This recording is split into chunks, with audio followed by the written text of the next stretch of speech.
Greetings, one and all. This is Lloyd Brown giving full endorsement to Starting promotion right now, radio.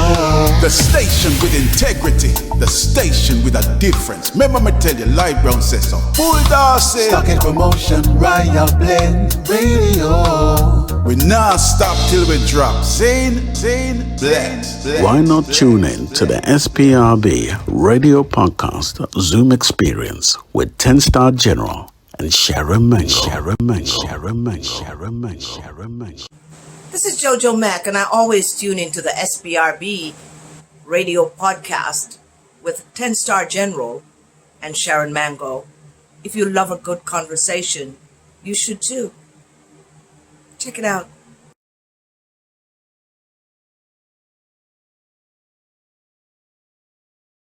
And more, sponsored by JojoMacMusic.com. Hello everyone, I am Pistol, and this is The Buzz. Ray Morgan, the man charged with defrauding reggae singer Marcia Griffiths out of 4.8 million Jamaican dollars, will begin making payments to her soon after pleading guilty in the Kingston and St. Andrew Parish Court in Halfway Tree recently. The accused pleaded guilty to 2 counts of obtaining money by false pretense, according to police reports. Morgan told Griffiths that he and his partners could lend her US $500,000 to purchase a property. However, she would have to pay US $30,000 plus 250,000 Jamaican for fees and stamp duty. The reggae queen realized something was amiss after paying over the monies. Morgan had previously served 12 years in prison in 4 counts of fraud. 3 years ago, dancehall artist Lisa Mercedes opened for Nicki Minaj on the rapper's tour of the United Kingdom. She said she was floored recently when Nicki Minaj reached out to her via Instagram to participate in a new remix of Skeng's Little Miss. The remix was released recently. The song, titled The Fine Nine Remix, also features dancehall artists Pumpite, Dovey Magnum, Spice, soca artist Patrice Roberts, and Destra Garcia, British rapper Lady Leisure, who has St. Kitts heritage, and Bronx rapper London Hill. Lisa Mercedes disclosed in an interview, Nicki messaged me and asked me to do a verse. Right now, I'm just ecstatic. It's a historic and powerful remix. This remix for me brings love and unity. Plus, it also sheds a good light on us female artists, and it defo proves to the naysayers that we can actually come together as one and create something memorable as this. End quote. Lisa Mercedes, who resides in Greater London, sees the collaboration as an opportunity to get her career moving in the right direction. Beanie Man's Who Am I? Sim Simma, Dawn Penn's No No No You Don't Love Me, and Murder She Wrote by Shaka Demus and Pliers have made Pitchfork's 250 best songs of the 1990s list. Who Am I comes in at number 168. No No No You Don't Love Me is 117, and Murder She Wrote is at 92. Formerly Pitchfork Media is an American online music publication owned by Condé Nast that was launched in 1995. The website is known for its extensive coverage of indie rock music. Despite the continuous release of new music and claims that he got engaged in the summer during an alleged authorized prison visit, Junior National Security Minister Xavier Maine insists that dancehall entertainer Vybz Kartel is not receiving special treatment. Maine said, quote, as it now stands, he's an individual that has been convicted through the judicial and justice system. He has, at the first instance in the Supreme Court, been tried and found guilty. He has appealed, and the Court of Appeal has affirmed the ruling of the court below. There's absolutely no reason to treat him specially. Singer Anthony Redrose said he stopped smoking marijuana years ago in an effort to preserve his voice and his health. He said, quote, 10 years ago I decided to stop. Really and truly, I was getting up in age and I thought about my body. I knew that if I continued doing this, something may go wrong in my body and lead to all kinds of disease. The quality of his voice rings true to his latest single, No Silence, produced by Sly and Robbie on the Taxi label. The singer is concerned about the high level of murders and shootings that dominate the news cycle. He truly believes that message music can change hearts and win minds. Born in St. Mary, he had a huge hit in Jamaica in 1985 with Tempo, which followed his first hit, Under My Fat Thing. He scored hits steadily in the 1980s and 90s and released the albums Anthony Redrose Will Make You Dance in 1986 and Family Man in 1994 on VP Records. He also did split albums with Papa San and King Kong. In the 1990s, he began working as a producer together with Anthony Malvo, setting up the How You Fi Said That label and working with artists such as Beanie Man, Red Dragon, and Simpleton. Anthony Red Rose recently released his new Sci-Fi Rhythm, which features a futuristic sound with their heavy drum patterns and keyboard-laden rhythm created by musical geniuses Lowell Sly Dunbar and Stephen Lenky Marsden. The project features dancehall DJs Little Robert, Capleton, Chico, Hawkeye, duo Tanto Metro and Devante, and of course, the producer himself, Anthony Redrose. I am Pistol, and that, my friends, was The Buzz.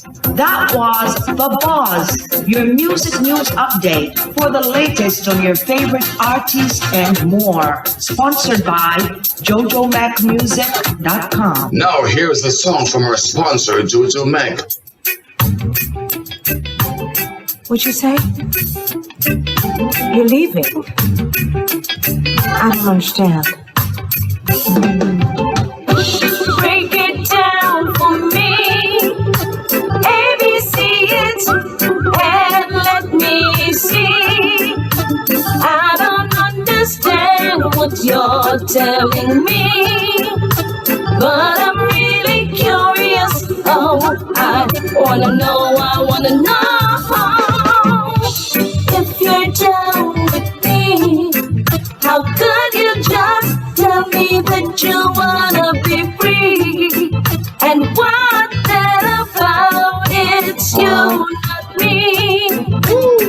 You can't be serious. Oh no, oh no.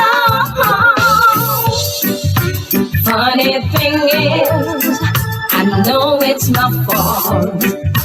I didn't pay enough attention to your heart. I spent too much time tripping, too much time fussing. Yeah, baby, please stay. I'll change my ways, yeah. I'll do anything you want me to. Take a ladder to the sky to prove to you. Give anything you want me to, baby, yeah. Baby, don't go. Don't leave me, baby. No. Forgive your lady. I promise I will make it up to you. I promise I will give my best to you. I promise I will never make you blue. What can I do, babe, to make it up to you? I can't live without you. Think about it, yeah. Anything you say, I'll be brand new. Baby, just for you, say it and I'll do. Baby, I do it all for you. Please believe me, yeah. Anything you say, or I'll be giving my love away. Baby, don't go. Don't leave me, baby. No. Forgive your lady. I promise I will make it up to you. I promise I will give my best to you. Just don't make me have to live without you. Funny thing is, I know it's my fault. I didn't pay enough attention to your heart. I spent too much time tripping, too much time fussing. The realest song I've heard in a long time. Baby, please stay. I'll change my ways, yeah. I'll do anything you want me to. Take a ladder to the sky to prove to you. Give anything you want me to. My sister-in, Yeah. Jojo Mac. Baby, don't go. Don't leave me, baby. No. Forgive your lady. I promise I will make it up to you. I promise I will give my best to you.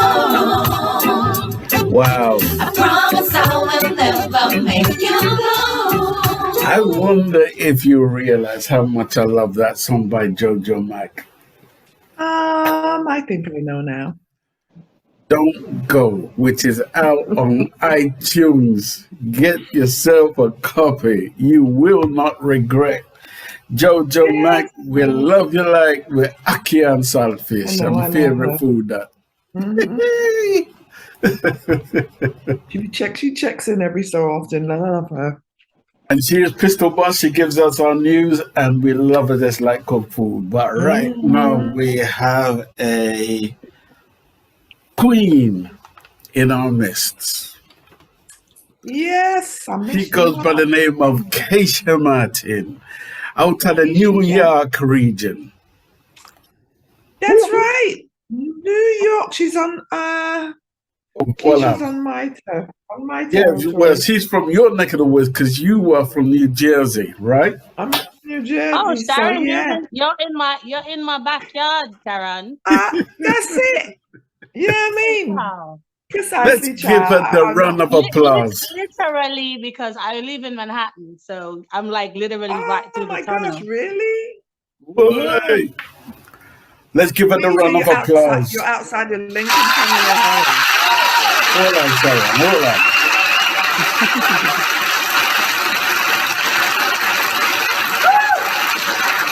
I had to give it a round of applause. Sharon, going ahead. Keisha's my side. Finally, someone on my side now. I left London. I live here now. Somebody on my side. Awesome. Well, I was there. The last interview that you guys did, I think I was here. I was in the room for Larry Webb's interview, and I was in the room for Marcia. You were here. Those are two.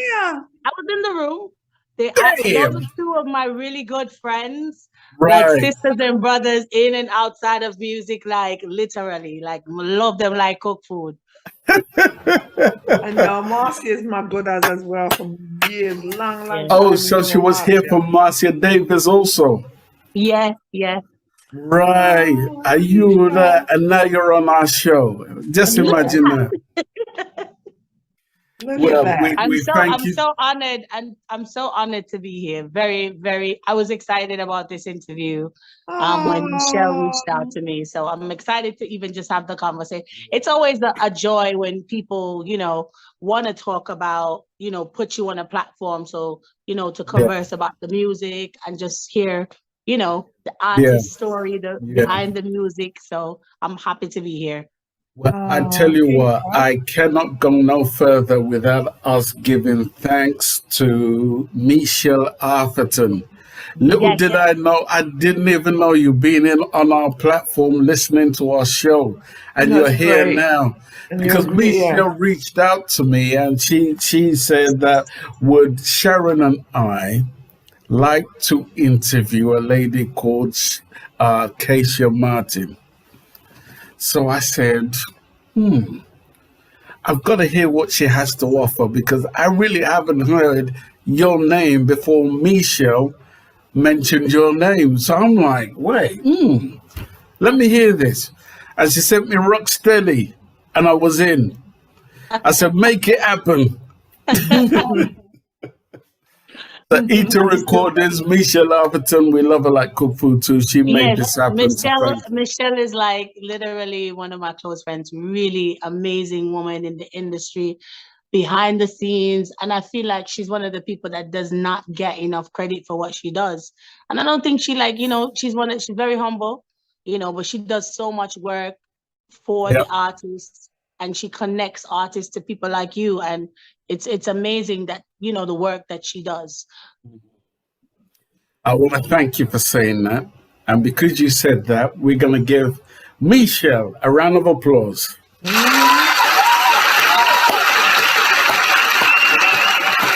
This one's for Michelle. Now, Sharon and yourself are around the corner from each other, so I'm going to let Sharon introduce herself. Well, thank you so much, my friend. Keisha, now do you say Keisha or do you say Keisha? Well, I like how it sounds with the accent. So you could Oh, all right then. it's Keisha Martin. It's always it's Keisha Martin because my name is so common. So for a long time I didn't like my name. But when you say it together like that, the first and the last name, I'm like, okay. Keisha Martin. Yeah, it is. It's a good. Keisha, man. We love Keisha, man. Keisha. No, we love Keisha. But I'm always going to say Keisha Martin because it makes her look. It makes her sound like exotic, kind of, you know. Keisha Martin. It's Keisha. Right. I appreciate you so much.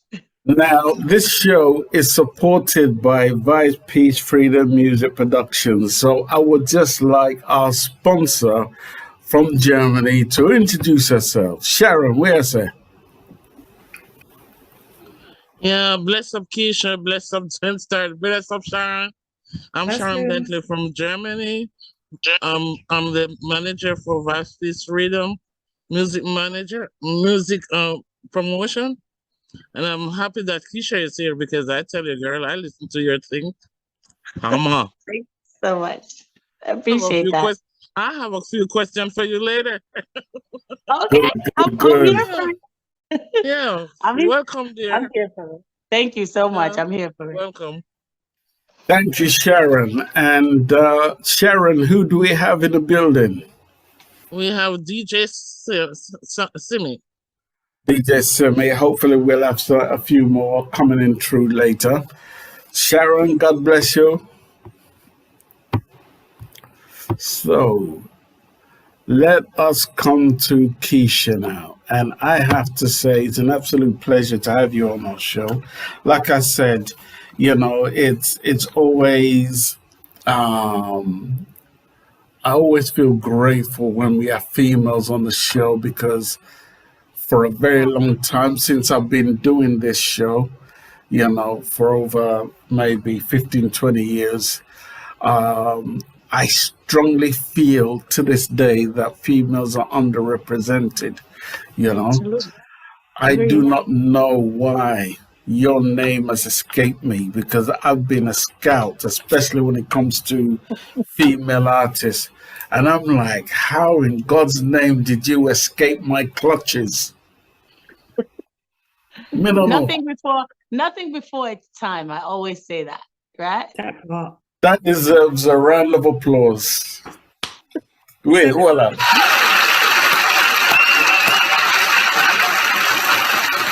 Sharon, I'm gonna let you kick this off. Take her back to those good old days, way back. Wow. Yes, Keisha. Again, welcome. It's a pleasure having you. I have heard you. Some of your vocals, I was like, you're a little powerhouse. So we want to start from the beginning and find out where this powerhouse came from because, ooh. Oh, man. Where you were born, where your parents are from, what life was like growing up from wherever you were from. So let's start there. So, do we have that much time? We got time. Only for time. Okay, so, I was born in Kingston Jubilee Hospital. Okay. I spent 9 years of my life in Jamaica and migrated here in the eve of my 10th birthday. Okay. And I was raised here. I went to school here. My dad was in Jamaica. Sadly, he passed away some years ago, a little bit over 10 years right now. And my mom, she's still alive. She's here in the States. She just recently came back to the States. She was in Jamaica for a while and then she came here. Actually, she was in England. She moved to UK for a while and then she went back to Jamaica. Then she came back here. But yeah, I'm the third of 6 children. I am one of 3 girls. The rest are boys. Okay. And my life has just been what it is here musically. What about school? We're gonna dig in now. So school. Tell me about school in New York. We have to know where. Oh God, talk to me about school in New York. So school in New York. School in New York was rough because we came here in the early 80s. Yeah, it's rough. That's why I'm asking you. It's like, girl, it was rough. Yes, it was rough. It was very rough. So listen, I was bullied, believe it or not. I'm an Aries, and it's kind of something that, people kind of tend to. I was a tough kid, but when we came here, it was like really crazy. Like we were called, we came here in the era where we were being called coconuts. The foreign kids that are like that so loved the Caribbean culture now, they didn't like us back then. Yeah. They were like, look, if your accent is too heavy, you sound funny, you're not in no name brands. This is the mentality of, sadly to say, the American kids. This is what it is. We were there at Jamaica, where parents have, and we were uniformed. So we didn't have the luxury of being in brands and kids, right. Teasing us because of what we had on and what our parents couldn't. I think uniform is like the best thing for schools because kids are so mean already. So too. Yeah. So it was tough, but bullied by mostly boys. I don't know why, but I literally fought my way through middle school and junior high school. So, and then it was just like a lot going on in my family life also. So there was a lot of distractions there from school. Kids, it's just, I think there's a book coming, so I don't want to reveal too much in the interview. The life story itself is been, like everybody that comes from the culture, it's a roller coaster, you know what I mean? But I'm grateful that I'm here. And you know what they say, thank God you don't look like what you've been through type of stuff. So that's where I'm at with it. But I'm grateful. I'm grateful for the good, the bad, the ugly, because it's shaped and molded me into who I am today as a woman. That's what it is. So, yeah. So let me just chime in, Sharon, for a second. Now, where was your headspace at when you went into New York and this bullying started? Because what I know of, a lot of Jamaicans, them not take the check. Oh, no. So from them head take them and they come ramping me. All right. So I was a protector. Like that's always been me. Anybody would tell you, say, listen, I'm gonna fight for my friend them. What's around my family? So I was like the older girl, but I was kind of like the mother. I was thrown in that position to be that protector. So when the kids then was bullying me and bullying my siblings, they didn't really know that they really wasn't bullying my siblings. They were bullying my kids. So that was a different kind of energy. I'm with you. So trust me, it was an all-out fight, but we survived. We never really got into too much trouble because even if we got into fights or we were protecting ourselves, the parent at home is like, okay, you started it or you did something, so you're gonna get your butt whipped regardless of what, because you got into trouble at school. So damn if you do, damn if you don't. That Jesus. Caribbean mentality. Yeah. So it was rough on either end, but we survived it. So it was a good thing. Sharon, continue, man. Right. What do they say? What don't kill you makes you stronger, right? Indeed. For real. Now, tell me about music. How music, what's the word I want to say?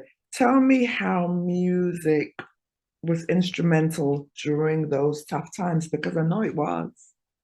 During those tough times, music had to be in there somewhere. I will say this. I think Bugle recently released a song called Life Savior. It was on his an album. And if you've heard that song, the chorus of that song is just, it resonates with me so much because I always tell people music saved my life. So I grew up in the church. Church for me in those days, in my early, not even teens, like in my early preteen, was an escape from my home life because there was a lot going on. And so that's where I was introduced to music. More so my faith than music, because I had to, I feel like everything in divine order of just the life itself, because I needed something in that moment. And it was my spirituality, finding God, and then the music came into play. I realized I started playing drums. That was my initial thing. I gravitated to drums, but I never pursued it. I never pursued it. I would have been like, yes. Oh my gosh. Listen, I always tell people I envy them for playing instruments because my voice is my only instrument. But I started playing drums and then I joined the church choir early. But before that, because my mom used to throw a lot of parties, so there used to be a lot of people in and out my house. And like I'm talking about dance, not even parties, dance. We used to, Caribbean people said dance.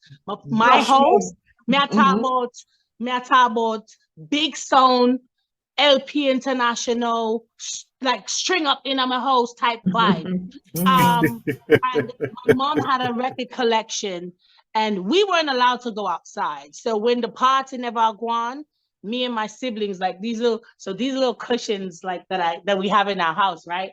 So my siblings and we used to actually play dress up and pretend to be these big belly, have the microphone and the that was our thing, that we entertained each other because it was so many of us. It was 6 of us. And so we used to gather around the sound system and play the rhythm them and start pretending like we could DJ and sing. And that's where music kind of like was that escape from what was going on in the household that was so, distracting from life. And it was really rough. But music got us through. Like we had each other. And that was like a big deal, And that's how I started dancing before I actually really got serious about music. I was a dancehall queen. Nobody knows that. Oh. This is the second conversation I'm having publicly about that. People who knew me as a dancehall queen, Canada, Cleveland, Jamaica, New York City, like I've held titles in all those places. Like Canada, probably more, and New York more than everywhere else. But I've held titles as a dancehall queen. Now people hear dancehall queen and they're like, they're trying to picture this. And it's like, it's not what you're seeing today. It's not what you're seeing now. Yeah. So I'm wondering. I see. Go on, Sharon, because we have questions. No, I was going to say, when she said dancehall queen, did you ever see that movie, Dancehall Queen?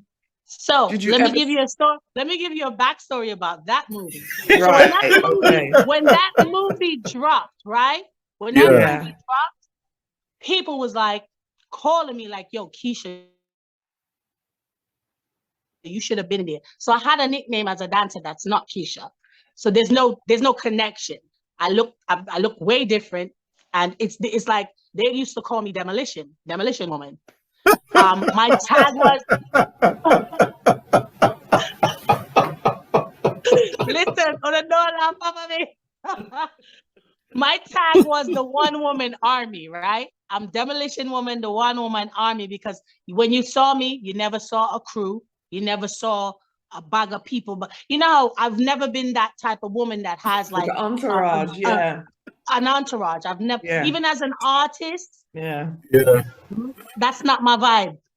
That's not my vibe. Like my vibe is literally when I move, if I'm working, I'm working. The friendship thing, listen, over here, so me I work, and that's it.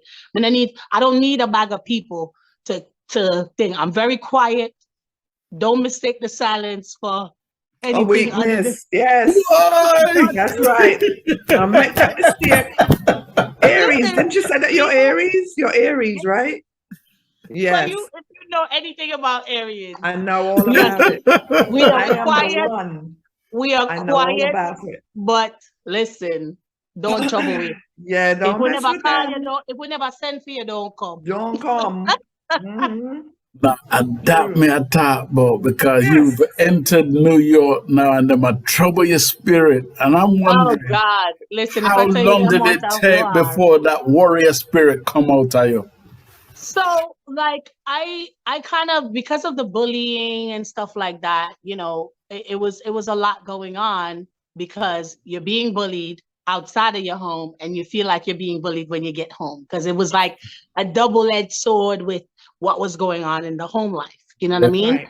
And so you had to really either find an escape. For me, my escape was, as I got older, I realized, like, listen, I got to get away from this. So for me, the dance hall and the dancing was an escape also. Right. It was an outlet for me. So when I started partying, I was like, I started enjoying when I tell you I enjoyed myself, I like, so, you know, you can either, when you experience traumatic experiences, you can really become this tyrant in life and terrorize people's lives. Yes. Or you can become this person that's doing things that's harmful to yourself. Right. I didn't choose any of those routes. I decided to dance because dancing made me feel free. It made me feel like I can be this other person and just have this sense of freedom. And I love that. I love that. Like I love the competitive nature of dancing also. Like I was like, literally, I couldn't wait to just bust a move on Don the Dance. It's over. Now, I'm not Nostradamus, but I'm hearing a lot of stuff from your mouth, you know, and I'm wondering if Sharon hears it too. What are you hearing, Sharon? I don't know. That depends, because I'm listening to a little warrior right now, you know. I'm listening to a warrior. Yeah, well, I'm saying I'm listening to a leader right now she's a young woman. And you've been through it, especially here. I live here. So I know I know. You know what I'm saying? Things was tough for me too. It was tough. But it made me so much stronger. That part. I'm saying you become this person that you even surprise yourself, and this is what you've done. A warrior, 10 stars, a warrior, we look fun. You know, see. So the thing about life is this, right? In life, you're going to be thrown all kinds of curveballs, right? Absolutely. And the one thing I always tell my children is that the gift of choice is always there. As long as you wake up every single day with a breath in your body, what you choose is literally, and choices will define how your life evolves. Right. I can tell you guys, I could have been a totally different person. Oh, yeah. I mean, I could have woke up one day, and sorry to say it, anybody that's uncomfortable, because I hate when people be like, oh, yeah, you know, there's this saying that people always have. I can tell you with no reservation, love my mom. I can tell you that I love my mom. But you see, my grandmother, that was the person who was the example for me as a woman. God rest her soul. As who I am today, I owe it to her. My grandma was it for me to see how she moved, and you know, she sacrificed her relationship with her children just for me and my siblings. I'm kidding. Sorry. I'm with you. It's okay. It's okay. It's okay. You talk about it, because this is what it's my grandma. When I get emotional when I talk about my grandma, because I love my grandma. Yeah. And she passed away 2 years ago, almost 3 years ago, come January. So love her to death, because she was everything. She was my shero. And if there was ever a woman to fashion and set an example for women in this world, that was my grandmother. Right. So we want to big up Grandma, and we can't go further without giving Grandma like a round of applause. That's beautiful. Let's give Grandma a round of applause.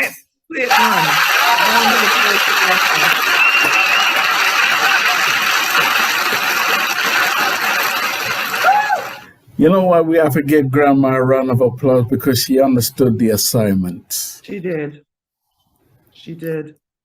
You know, one of the things I want to ask you, go ahead. You say what you need to say. Wait, camera come off. Keisha.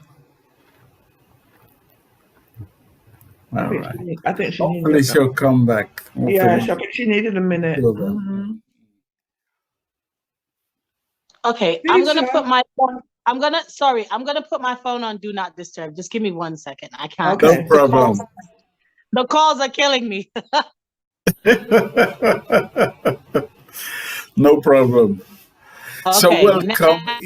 No more phone calls. Right. Amen. Sorry. Now we want to big up everyone who is in the building. We want to big up. Who do we have? Who can you see, Sharon? Mr. Basie, DJ Simi, Herline.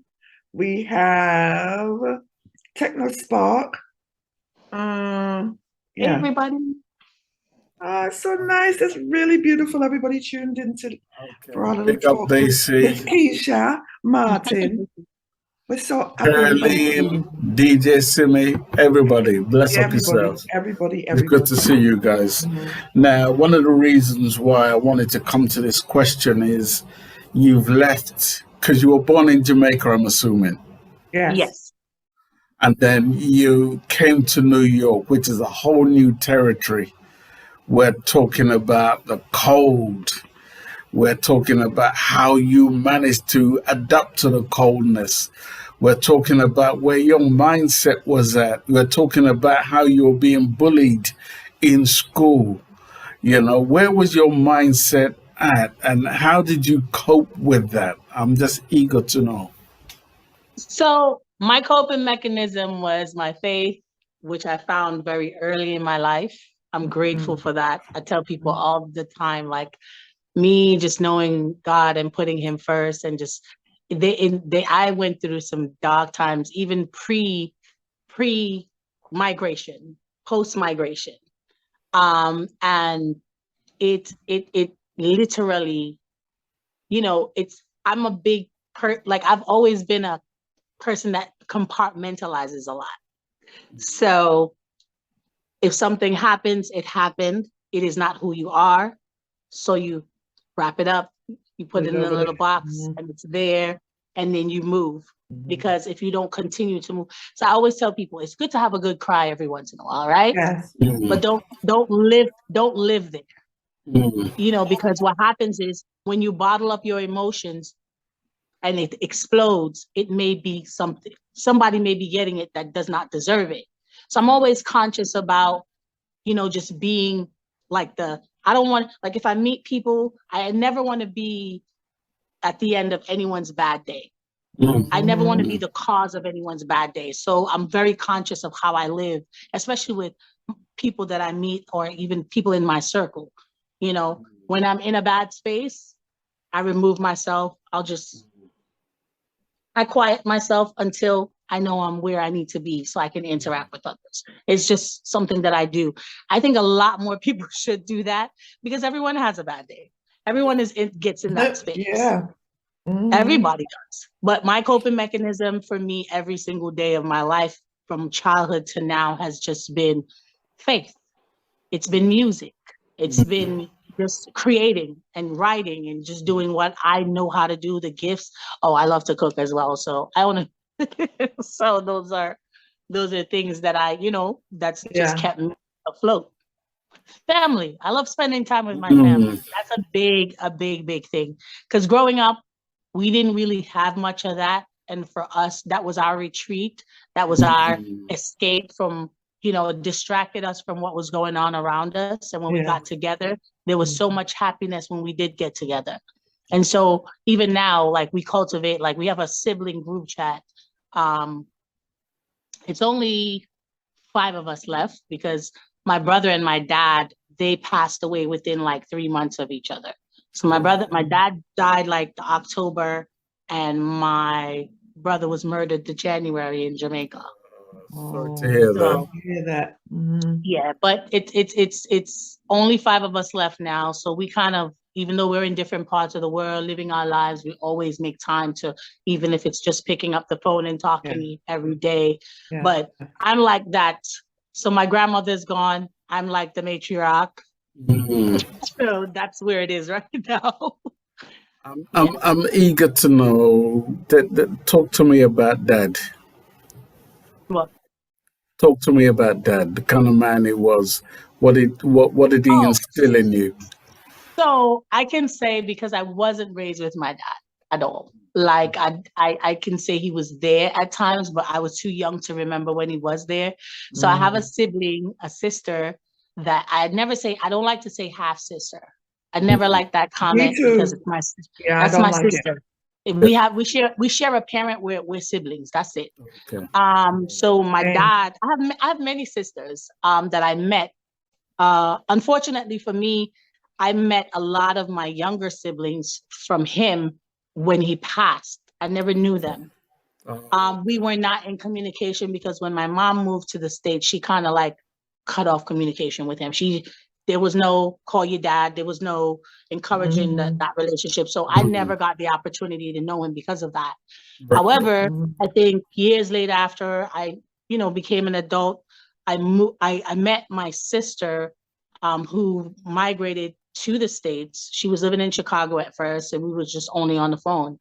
And then she migrated to New York, and then we connected. So through her and her stories about my dad, I kind of like felt like I knew him, like we laughed and she shared stories, and I just was like, okay, so that I live kind of vicariously through her stories, like, where my dad is concerned. So I really didn't know him, but what I do know about him was that he worked to provide for his family till the day he died, literally, till the day he died. Like when I left, I don't think all of us couldn't go to the funeral. So I went to Jamaica and made sure that he had a proper burial, even though we never spoke. Like we spoke periodically after I connected with my sister, but it wasn't like a constant communication. So then what happened was we went to bury him, making sure he had a proper burial. And, I met so many people, but the way a man lives, you can tell by how his funeral is, how many people. I'm talking about elected officials. I'm talking about community of people that came out.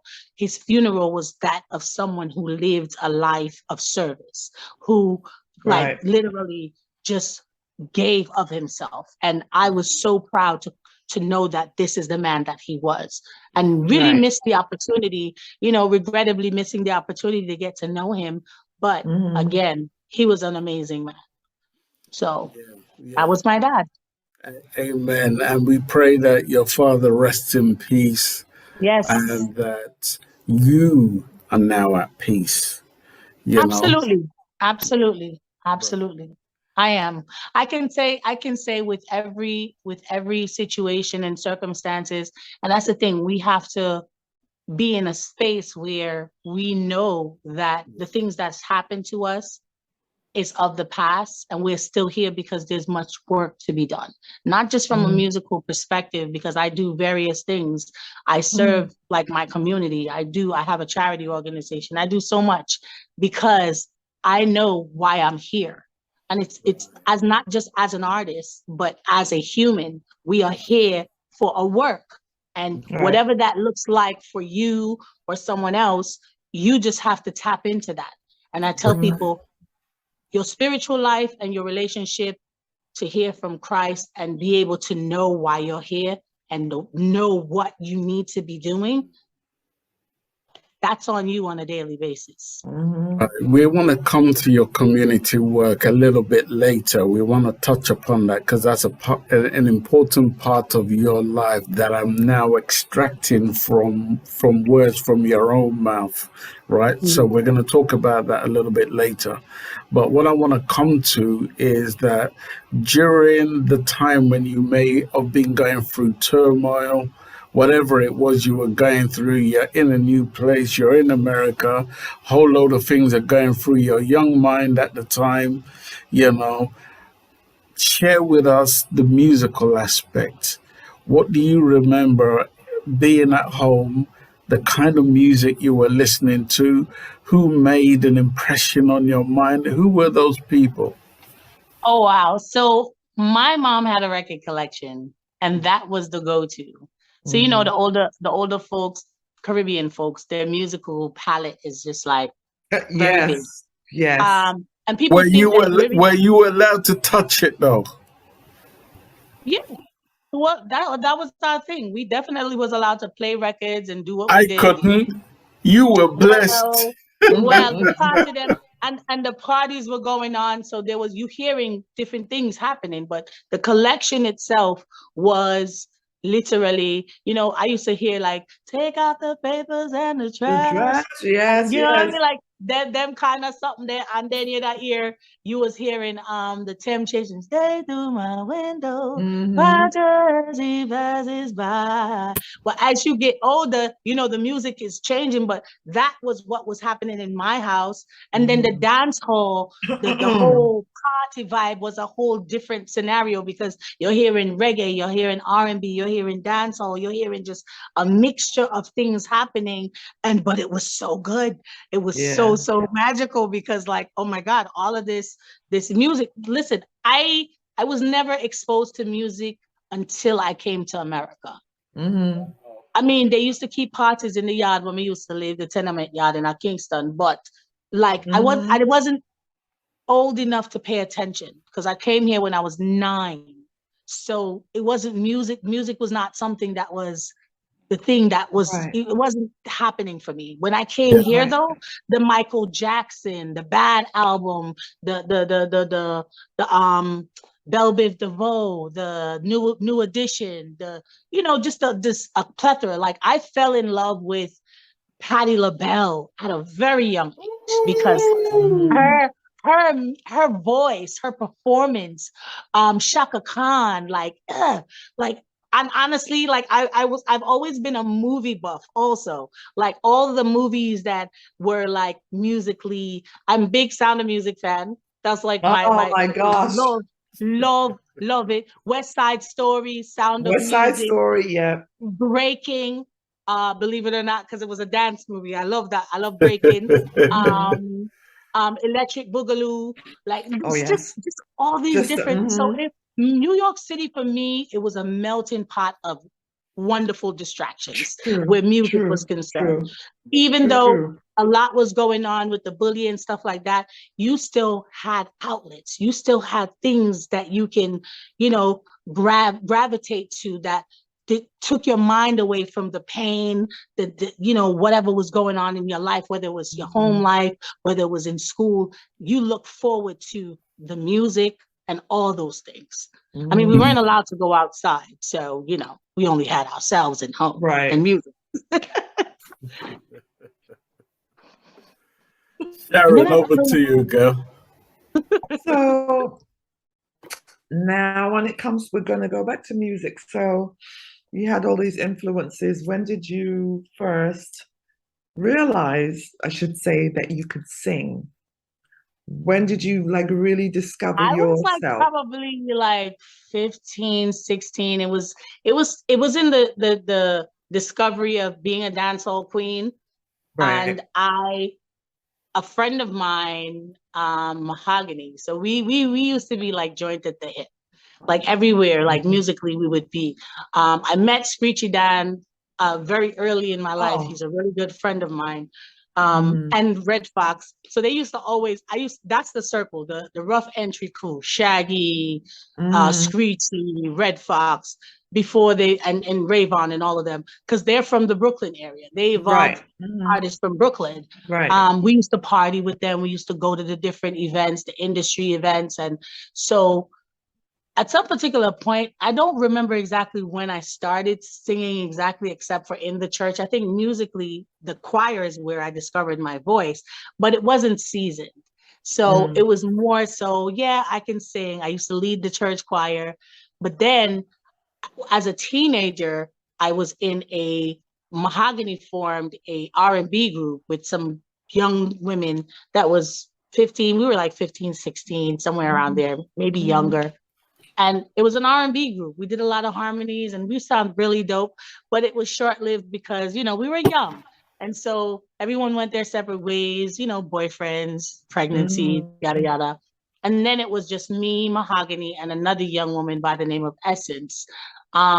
who we decided we were going to start our own group. And we were still young, early BC, before children. I always say that. BC, yes, Yeah, yes. BC, before children. So it was 2 DJs and a singer, and I was the sing J kind of vibe. And we played with that for a little bit, but nothing really ever came of it. We were good. A lot of encounters happened because we formed that group in the era where there was Whirler Girls was coming up. They hit the scene around that time. Right. I remember vividly a night they were at Legend in Brooklyn. Oh yeah, I've been there, Legend. Yeah, they were playing at Legend, and of course, we're trying to get our break as a group, but we kind of have similarities like Whirler Girls, and I don't want to tell any lies, but this actually happened. So it was their show. They were premiering that night, and we knew people who were a part of the production and DJs or whatever, and there was an opportunity for us to actually touch the stage before they came on, and I think something along the lines was said that they're not performing if we perform. Oh, okay. So and that happened, and I think we didn't really care because it's like, okay, because back then we weren't conscious of the unification that should be happening in the industry among women. We weren't conscious of that. We weren't conscious of like the fight that was happening. Everyone is going through their own. And, I recently saw Whirler Girls at Sydney Mills Studio, and actually the night that I performed at SOB's. And it wasn't like, I remember that vividly because they were a part of my story. So, but it wasn't really anything that I had them up for or anything like that. Because listen, everybody's going through whatever they're going through. And maybe at the time, maybe if we did perform, they would have not, nobody wouldn't remember them. Who knows? Maybe that was the mindset. I don't know. Well, maybe it was their time. Maybe it was. You have to look at the thing. Nothing before its timing. Nothing before its time. Yeah. And that wasn't how things were supposed to evolve, because the group we never moved forward with the group anyway. And then when that dissolved, I just decided that I wanted to start writing my own music and doing my own thing. And pretty much then Keisha Martin was a thing. That was it. Like the birth of who I am today happened early after that group dissolved, and I just decided to start doing my own thing. In the early 90s, my first record was recorded with Peter McKenzie, who is responsible for Jamaica Nice, that track, with Red Box and Naturally. He's responsible for that. We recorded on the Real Rock Rhythm cover of Mary J. Blige's Loving You. Okay. So that was my first recording in the early 90s, and here we are years later. I don't, everything was a learning curve for me musically. I think that's the project kind of like that made me throw me into really learning the business, how things are functioning, how you make money, making sure that you had your split sheets, registering with like ASCAP, BMI. I'm a member of BMI back then. So I'm super grateful for all the musical experiences that brought me to where I am now musically. And I'm just excited to be here. Still doing music. I mean, even when I look back at how far you go back, I traced you as far back as 1998. Earlier. Even earlier than that. Yeah. How far do you stretch back to? Well, that record, the Peter McKenzie record, was early 90s. So prior to that, I recorded a song but never released it right away. But early, I'd say 90s, 1990. 1990. So we're talking about 32 odd years. We're talking about 32 odd years, right? Mm-hmm. Cheese on bread. And she looked like little girl. You don't see her face. You see what I'm talking about? Like she just busting out the industry just the other day. She couldn't even talk, and I said she looked like Pitney herself. Because I'm questioning my counting abilities. I'm saying I can count. But are we talking about Larry 30 Webb odd is in the years? building. Larry's there waving. Larry Webb. Yeah, Larry. Hey, Larry. Yeah, we're going to be talking to Larry a little bit later because he can't escape. All right. Now, the thing that grabs me about your story, I'm still scratching my head wondering how I haven't heard the name Keisha Martin. And I found that amazing. I'm listening to some of your music that I have in my catalog, and I'm amazed by it. I absolutely love it. So I just want to play one or two of your songs. Please do. So we can't be talking to you and not be playing any of your music, right? That's right. Please do. So you can tell me how far this stretches back, all right? And I know Sharon wants to know too, right? Okay, so then.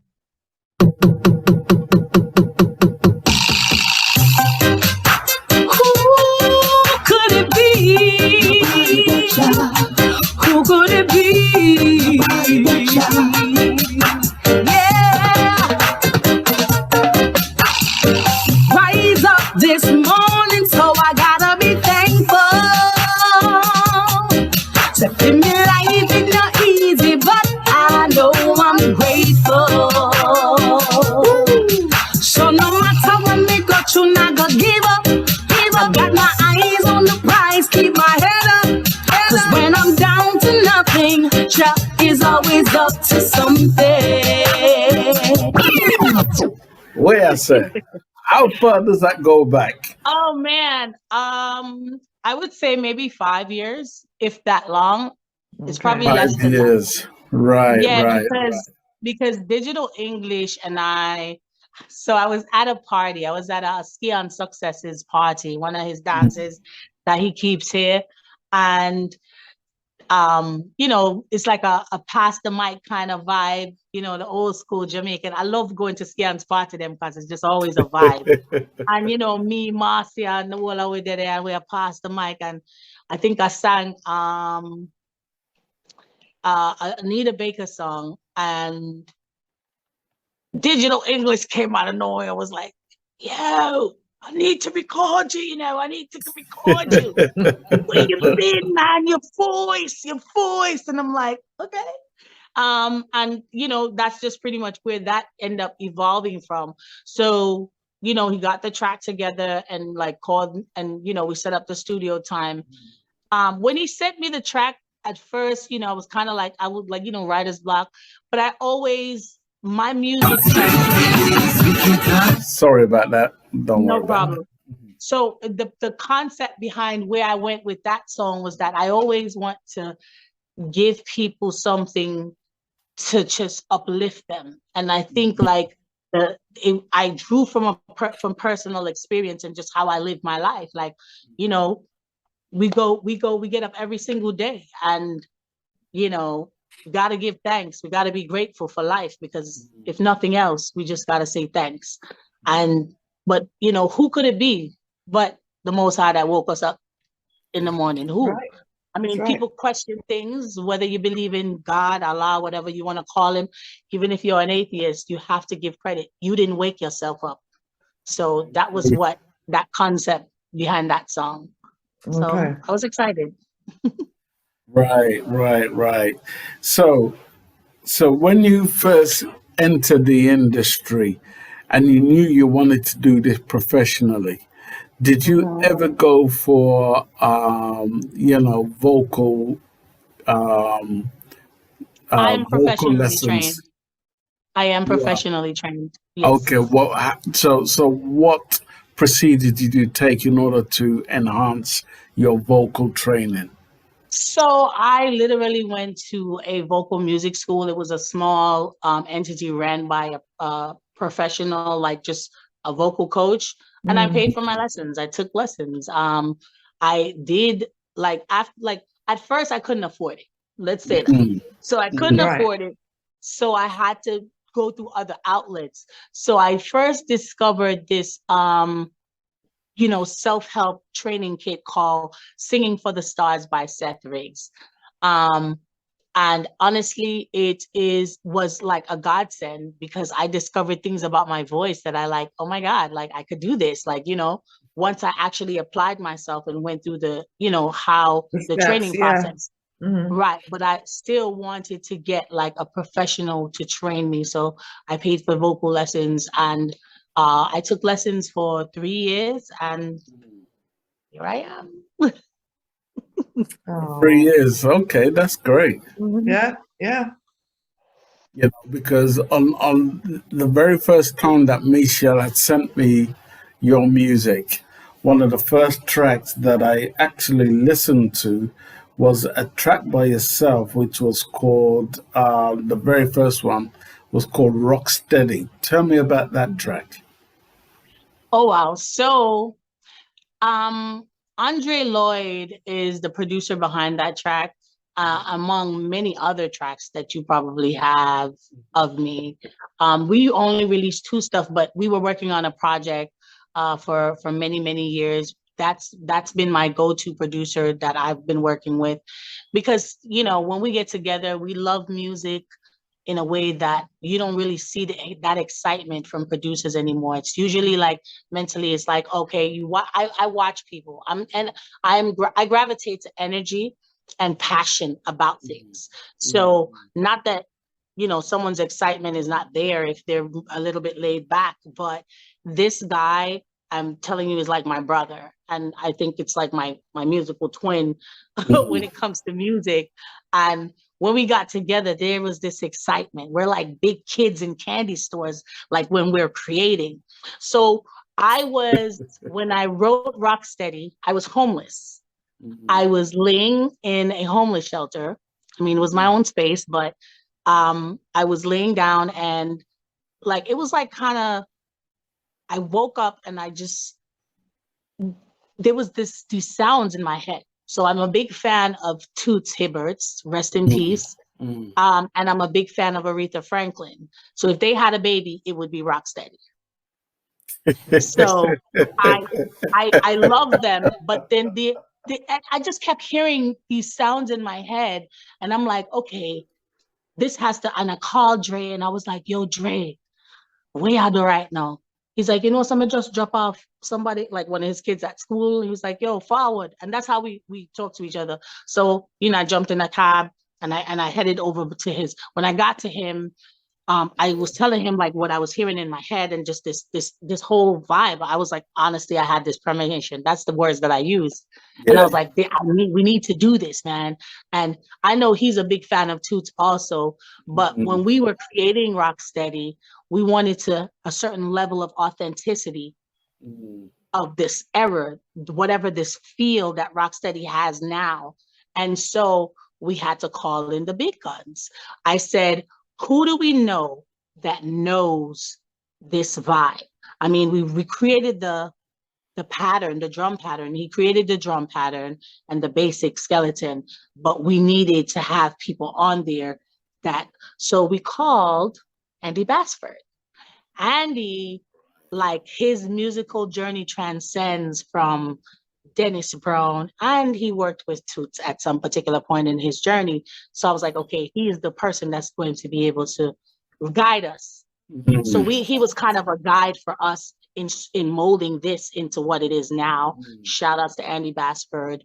And I'm super grateful to have been able to create such a record, because the idea was to create this nostalgic feel when anyone listens to it. It made you want to dance. It made you smile. It made, it's just that thing, and it's timeless. That's what I was looking for also. That timeless, nostalgic feel, but it still had a modern day vibe to it.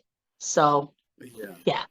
Why did that matter to you? And I say, even though it sounds like a crazy old question, where I feel like the essence of the sound, the vibration of what we knew, of what I knew anyway, from 70s, 60s to where we are today, has lost its essence, or it's kind of losing its essence. However, there are some who are trying to, reconnect and reconfigure what we know as real reggae music. But I'm curious as to why it was important for you to get in this gentleman who had done works with, you said, Dennis Brown? Oh, he's toured with Dennis Brown. He's currently a part of, he's Monty Alexander, just to name a few, on Harlem Kingston Express. What was going through your mind? Why was it that important to you? Because, I'm not from that era. I wasn't there when these types of music was being created. I wasn't a part of that era. I'm young, this is not I'm not seasoned in that. But it was important for me to have that vibe and that energy on the record because longevity.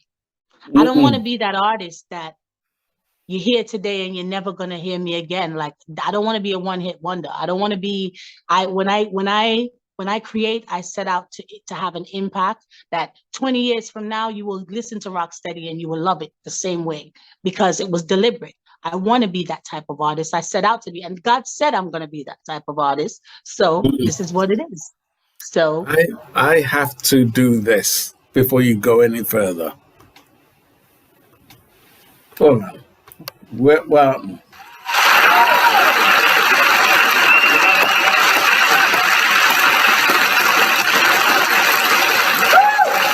I have to give you the round of applause because it's like the further we go into our industry, the more I'm hearing the vibration of what I'm hearing. Two things I keep wondering. Why our legends are leaving so rapidly? That's one.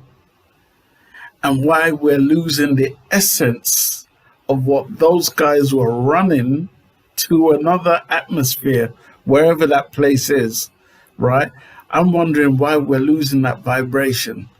That doesn't mean to say there isn't people who are creating real reggae music, but I find it amazing that one of the things that you want to create is the foundation, the root of our industry. Because it's important to keep that alive. Like, it is important to keep that alive. I think we have to pay homage and respect. And one of the reasons why it's leaving us is because there is no foundation that holds the newer artists coming in the industry accountable to a certain caliber of music. Yeah. So remember back in the days when artists were coming up, whether you were a singer, DJ, sing J, whatever, where reggae is concerned, you had elders who was like, you got to wait your turn and you got to go through this process. There's none of that anymore because you have social media, you have all this stuff, and these people are becoming this overnight success and didn't pave the way. They're not set. There's nobody holding them accountable saying that there's a blueprint. Because there is a blueprint, but there is a blueprint, because now if you listen to the younger generation, they're taking older songs and they're revamping it. And then the newer generation that's fallen in love with it thinks that they created those sounds. And it's so much. I'm talking about from R&B to hip hop to reggae, all of it. It's happening. But are we paying attention?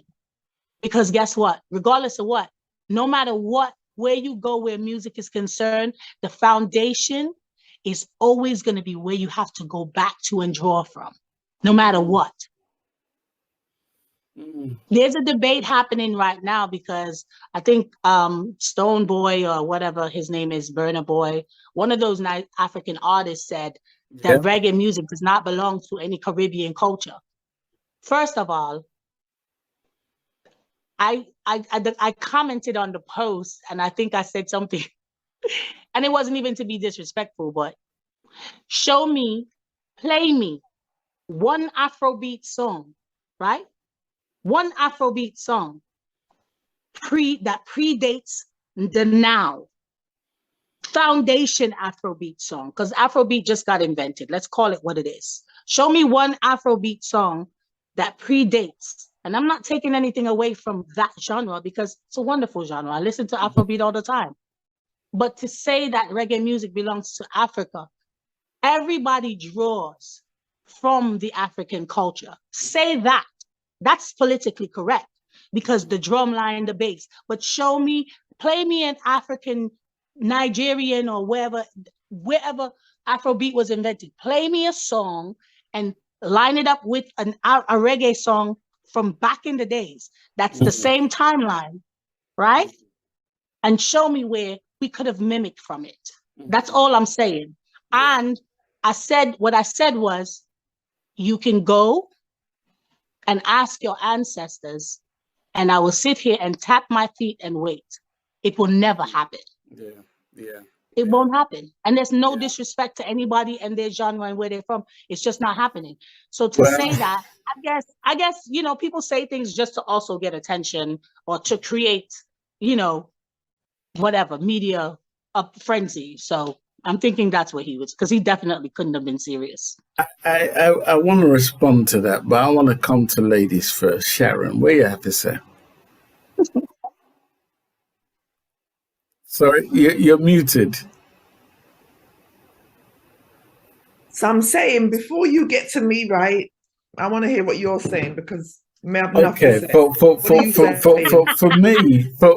me in particular, right? Way back, even before the new wave of Afrobeat became very popular, and I'm going back 15 odd years. I used to do a show about Afrobeat, and I'm talking about Afrobeat when it wasn't really popular to play Afrobeat on the radio. I used to play, at that time, people like Fela Kuti. Okay. Now, Fela Kuti was an Afrobeat king. He was one of the people who started Afrobeat. Yes. And at the time, it was high life, African high life, when Fela was still trying to figure out his purpose. His purpose never came to light until he went to America and met up with a renowned jazz musician. His name escapes me, right? And it made sense to him. It was during the period where America was going through the struggle, Black Power, you name it. James Brown came out with Fight the Power, whatever song he did at the time, and he went back to Africa, and renewed his message to the people as I knew it, right? At the time, it was Fela and the Africans, or the African 70s or something or Egypt 70s. Egypt 70s came with a sound that was reminiscent to the struggle of people in Nigeria, when the army would go into Nigeria and, fight poor people at the time. At the time when Fela was sending out these messages, the army itself went into his compound and threw his mother through the window, where his mother died a death. And from that time, he was critical about the Nigerian government at the time, So it transcended from then, to what we know it today. So it really started with Fela, not with these new cats today. And that goes way back to the 70s, Coming to what you were talking about, as we know it, reggae music in itself did not, as some were talking about, start from ska. Because we hear a lot of people talking about, it started from ska. Let's not forget about the Jolly Boys who go way back to the days of Mento. Yeah. So it goes way back to the days of Mento, when maybe they were on the cotton field, had to entertain themselves, and you'd hear songs of "Me used to know a girl named Merlin, and Merlin, da da da da da da da," and you laugh at these songs today, but that's how they entertain themselves, right? Oh, can you hear me? You can't hear me. I can hear you. Okay, you're muted. Keisha is muted. Keisha, you're muted. Can you hear me now? Keisha. I can hear you now. I can hear you now. I don't know Okay. what happened. Your sound went out. Yeah, you muted yourself. Oh no, I wasn't touching the phone. I don't know what happened.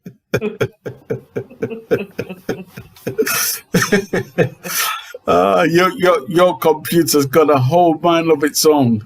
Oh, it's my phone. No, you the one that I couldn't hear. I was good. Like I don't know what happened. Like, the sound went out. I don't know what happened, but you were muted. But yeah, basically what I was saying is that Jamaican music doesn't stretch back to the days of ska.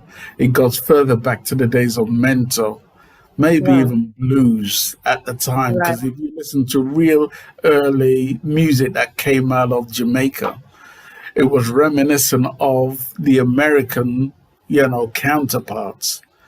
They needed their own Caribbean sound. Mento came into play because people who go further back were people like Owen Gray, goes back to the days of blues and Mento and so forth and so forth, So our music really and truly comes from and stems from Jamaica is what I'm trying to say to you. It came from Jamaica, but you cannot take away the fact that people who are in Jamaica really originated from Africa. And I think that is where his mindset is coming from, that Black people who find themselves in Jamaica that has created reggae music, right, really come from Africa, and that is where our sounds come from.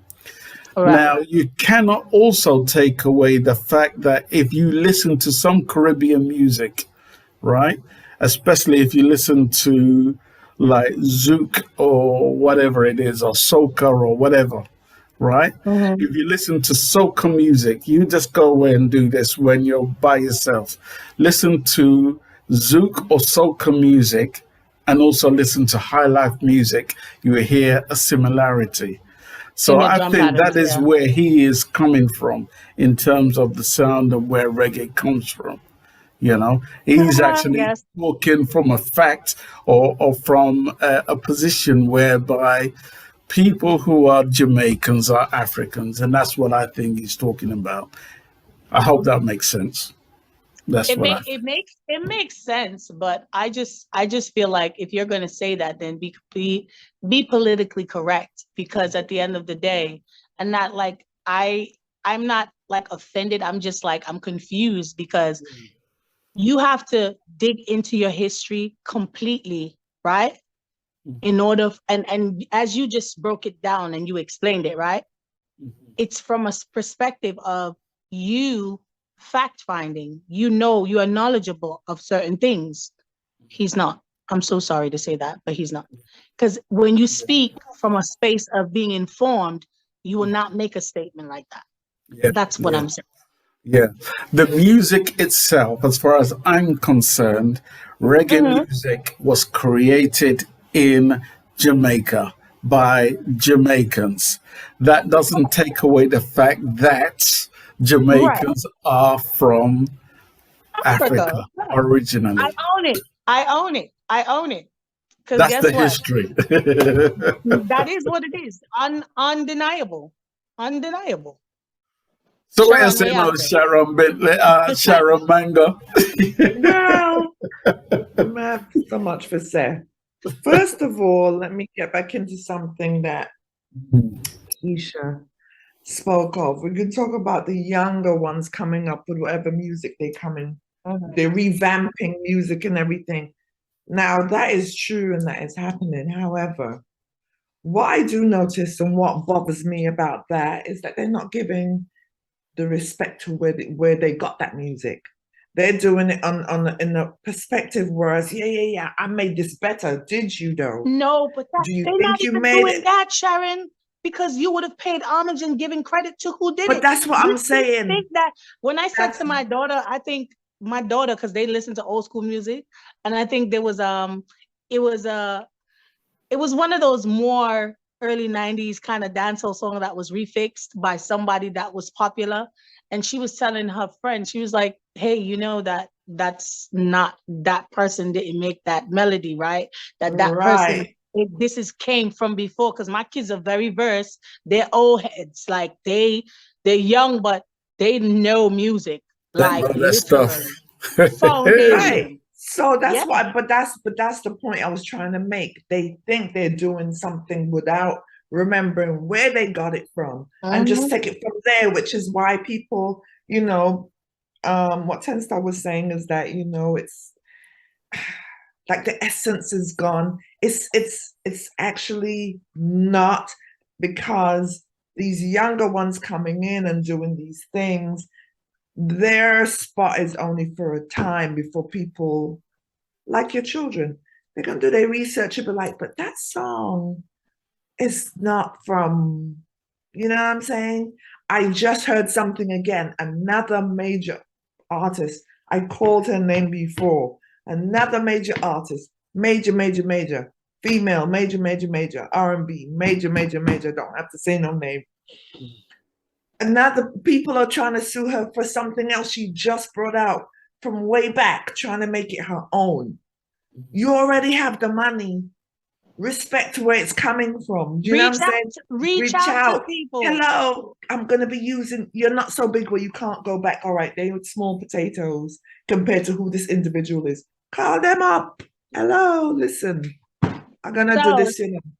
So Sharon, never said this. And you know why they doing stuff like that? Because in their minds, because we talk about it so much that we don't own any of our music. The word reggae, and I heard and somebody was that like, part, yes. The word reggae is not owned by us, right? Like people don't understand. It's Toots that first actually mentioned the word reggae in a song. Reggae.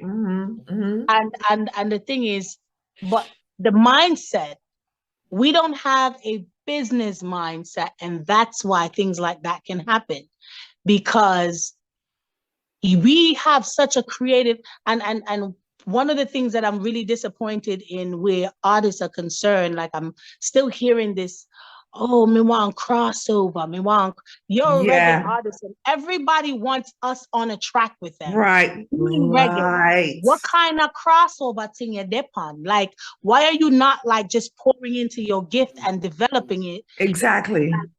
To the best of it. Why are you like, oh, I want to cross over? No, because look at what's happening now. Like that artists are drawing for other artists. Look at the Khaled and people like, there was a conversation recently about, someone, just the ignorance was just so disgusting for me that they said that Nicki Minaj is culture vulturing. I said, first of all, Nicki is a part of the culture. She's Trinidadian. She just did that 9 record and it was over that. But if you look at that record, it was so huge for women in the industry, that unification, the fact that she's not afraid to share her spotlight with 8 other women from other different cultures that do other types of music. And why are you, the negativity? And I promise you that if somebody's sitting in their house that don't have shit to do, excuse my French, that don't have nothing to do with their life, they bored and they just decide that, all right, I'm gonna just type this because I wanna create some kind of frenzy on the internet. Like, come on, you're like stupid. Like, who does that? Yeah, do you even know how to spell? Do you even know how to spell culture vulture? Do you even know the definition of what a culture vulture is? Like, come on. Yeah, it's very annoying. It was that very sounded like a gunshot. Booyaka. Yes. No, seriously, Like, bro, like, you know, this woman born in our mother Trinidad and Chibana, like, what is you talking about, culture vulture? Yeah. I was so huge for the culture itself, and huge in being united in the industry.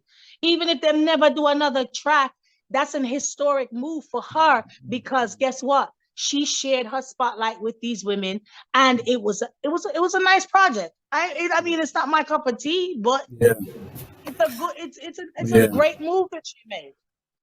A lot needs to be done, but especially when we talk about I think it was Stoneboy, his situation and what he said. Part of me, part of me feels like, if we take away the last 5 years from them and take them back to where they were fighting to be recognized.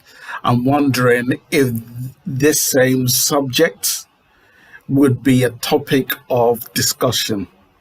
Am I making sense? The amount of money they're making, the recognition they're receiving, would it be a topic of discussion? First of all, they replaced reggae with Afrobeat on the charts, on the Billboard charts. What more do you want? Before you say anything more, let me just say this, right? That I'm all for Afrobeat because I love Afrobeat. And I love reggae dancehall music too. There is space for both genres to coexist. Right. Okay, Agreed. that's all I wanted to say. I agree. I completely agree. It's just that it's like the fight is for something that is not necessary. That's just where I'm at with it. You know what I mean? Like you, the statement you made, whether it's, I don't know if it was from a place of just publicity, because sometimes people do that. They say things just to shake things up. Maybe that's what it was. Publicist wrote it. But another part of me feels this, and not that I'm saying this is what is being thrown into the atmosphere or anything, but I'm looking at the full 9 yards. And I'm also looking at the fact that Afrobeat is now a dominant force. It's the money-making force. It's a force where people are making real money. Now, what we are seeing before our eyes is not just R&B soul artists resorting to Afrobeat. We're seeing some of our own artists resorting to Afrobeat, and that is where the money is being made. So I'm wondering if that is the reason why. It's possible. Well, I say we will never know. Well, to me personally, I feel like we're playing second fiddle now. And again, we cannot blame Afrobeat artists because they deserve to be where they're at. Again, I love Afrobeat and Afrobeat artists per se, but also we have to look at about the damage we're doing to our own industry. That needs to be addressed, Absolutely. And all I keep hearing is, "Why am I not tell you can't tell me nothing?" So this is the thing, right? I will say this, and I will where that topic is concerned, I will say this: we have no gatekeepers. This is why this is happening. We don't have any gatekeepers. We have no structure. We have no like, literally, unification is important, but there is no structure that says, just like a lot of our elders are passing on, and then there's this inner fighting about finances, and people have to do GoFundMe to go bury them. Why don't we have the amount of wealth that has come out of Jamaica, the amount of amazing artists? Why isn't there a tutorial? Why isn't there an organization that says, hey, we need to create a pot, trustworthy, having someone that is trustworthy? Because that's another thing why there is no gatekeeper, because everybody can't be trusted. And if you put somebody in charge of something like this, or a committee in charge of something, and I'm just saying this is a fix for it, but it doesn't exist. It doesn't exist. And until there is a gatekeeper for it, just like, I don't remember who it was that put our emblem of the national emblem from Jamaica on a design and tried to put it on a runway. And Jamaica had to be like, cease and desist. What are you talking about? What are you doing? You don't own that. Who gave you permission to use that shit? Excuse my French. Like, who gave you? Talk up the things then. No, but this is the thing. Because Jamaica government licky, and me not business, me not live there. So at the end, yes, I'm from there, but it starts with every disconnect starts with the actual leaders. And I'm not asking you, I'm telling you. First of all, the government itself, reggae was never hugged up by them. Even now, they would play it in their parties, their little private secret society, and they will brook out to it privately, but they will denounce it in public. Yeah. It's crazy. Or pick and choose which artist or what type of music publicly they want to say, oh yes, all of a sudden but it's stupid. It's stupid. You cannot deny that the culture has done so much for the island of Jamaica. Just like for many years, there's been petition after petition for, Bob Marley to be a national hero. Right. Because his music has transcended throughout the globe. It took an African region to actually make him a national hero in their country after his death. And your own, really? Really? I'm just saying. It's interesting. But it begins with... I'm with you, girls. Facts. It starts with leadership. It's leadership. Sharon Mango, where I say? Well, you're speaking facts though, and this is the reason why for you, Keisha Martin, it is the God's honest reason why your journey is going the way it's supposed to, because all of this information is necessary for you to know and absorb. That way, when you start to come out, which is you're coming out now, you've been here, you're stepping out now, you know what your purpose is. It's not just about the songs, it's about your leadership. I said in the beginning, for you, I said, we're looking at a warrior. A few warriors are being created, women warriors, a few of us are out there. You are definitely one already there. And you understanding, you have to really understand, not just where you come from, understand the rudiments of your music and your culture, because people need to be educated. And that is what we call it. They need to be educated. Sister, on the real, it's some deep shit. Excuse the expression going on right now. And it's almost like a spiritual warfare as well. It's deep. It's very deep. Very deep. Very deep. Only the strong will survive. It is a mission. You're here today to tell your story. People go and hear it to be like, you hear what she's saying? People need to wake up, man, and stop sleeping. May I tell you? But you said something just now, Sharon, right? And you got to understand the powers, and I said it, the powers that be that control the music, that the government, that kind of something there. But look at who's pushing the music. I just saw something the other day, and what they choose to highlight. The Gregory. Because people don't understand music is frequency, right? Music is frequency. And when we talk about frequency, we're talking about there's an undertone of music that is connected to the brain. When you hear it, it does something. And when you see the generation today, the influence of music plays such a huge part on their conduct. And people don't realize that. so you're pushing something, and I don't take anything away from anybody, the new generation, but we have to be careful of what we put out in the universe, what we speak into existence, including what we're putting on records, because at the same time, it is affecting this generation. It is affecting your kids, whether they're listening to you, whether you allow them to as a parent or not, they're hearing it when they go to school. They're hearing it in their friends' headphones, because guess what? This is where they spend most of their days. So we have to be conscious, and we're not here to be anybody's role models. I don't believe that we should be held accountable for that, but we do have some type of accountability when it comes to what kind of music we are put out there. It's important.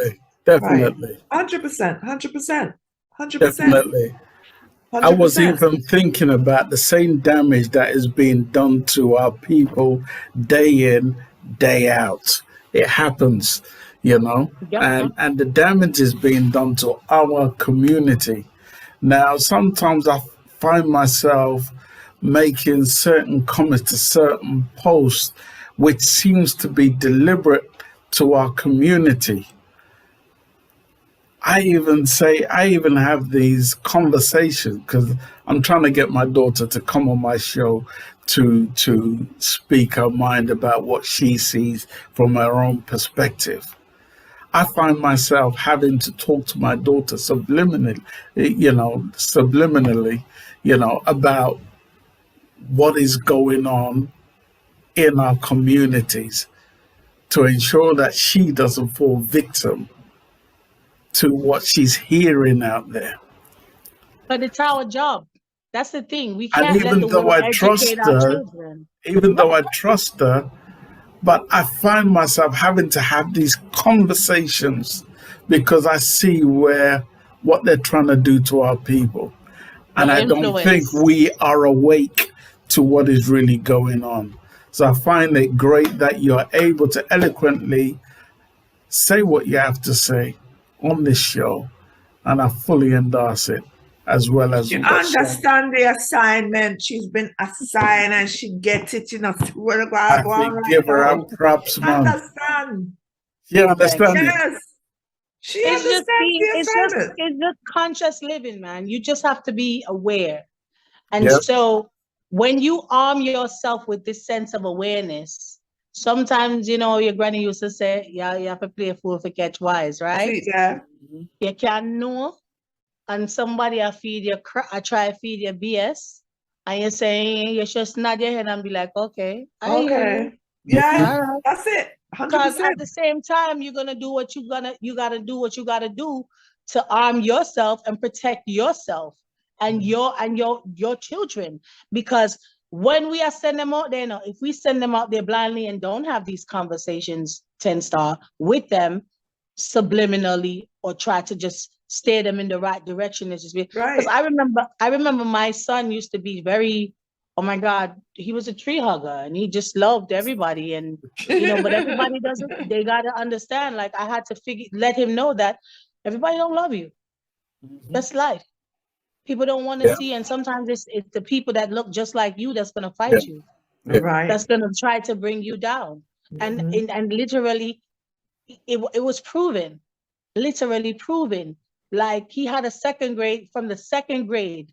I remember reading the book, The Willie Lynch Letter, which everybody that is not Black denounces. But we know it's the truth. I'm an avid reader. I educate myself very well. Indus Kamek Kush is one of my favorite authors, because he's a fact-finding author. Anything that's in a book that he's written, you can go and find it, the information, the truth somewhere. He refers you to it. And I remember reading the Willie Lynch Letter, and actually it was what they never taught you in history class, the first edition. And in the book, it talks about a Black president, and John Hanson, to be exact. In the book, it speaks of John Hanson. And, my son is second grader at the time. And, when I arm my kids, I arm them just so they know. But my Right. son is a person like this. He went to school puffing up his chest like, yeah, this is the first Black president. Da, da, da, da, da. Of course, his teacher was white. And she was like, this is not true. Let me go Google it and show you. See, it's not the truth. So when he came home, I had to have a conversation with him. I said, listen, when I tell you stuff, when I share things with you, it is to arm you with knowledge so that you know when people that don't look like you are coming, they coming against you. That's it. You arm yourself and you just have knowledge. And so when them come with them BS, you just know. And from then, you know, he started realizing and just being more aware. It's just to make you aware and of your surroundings, because everybody, and if these times now has not proven anything, because we come from a different era. You understand what I'm saying? I experienced racism firsthand when I was a teenager, before I had my kids. I was working for a magazine sales company and I remember a shotgun being put in my face when I knocked on somebody's door to sell them magazines and was told, get away from my door, nigga, with a shotgun in my face. So I can tell you, I've experienced it, and it wasn't that long ago. You understand what I'm saying? So people need to understand this, yes, is a land of plenty of opportunity when you're there, America. But again, the disparity where we as a people is concerned, it is also permanent. It's conditioned, it's hidden into loans, it's hidden into the workforce, how people go to work every single day and they complain about the job that they hate, but they're still there because they feel like they don't have anything else. Like I was never that person because I've never not done music. I've worked for law firms. I've worked for the city Department of Homeless Services. My most recent job was for a homeless shelter. Up until September of last year. So, but I've always been in a position where, and how I live my life is everything has its time and runs its course. When I position myself and my relationship with the universe and God is that when it's time for me to let go of something, walk away from something, whether it be a person, a job, or a thing, it's okay. I'm ready to release it with no reservations, not looking back, because we're not tied to anyone, any job, or anything. What we're tied to is our purpose. That's where we should be. Nothing more, nothing less. Yeah. Well, I tell you what, I want to play some of your music so that people can get more of an idea of what you sound like. And here's a track I want to take you back. It's called I Can't Forget. Tell me about that track. Okay, so that's my most recent single that was released this year by Maurice Gregory, Maurice Gregory is a former member of Third World.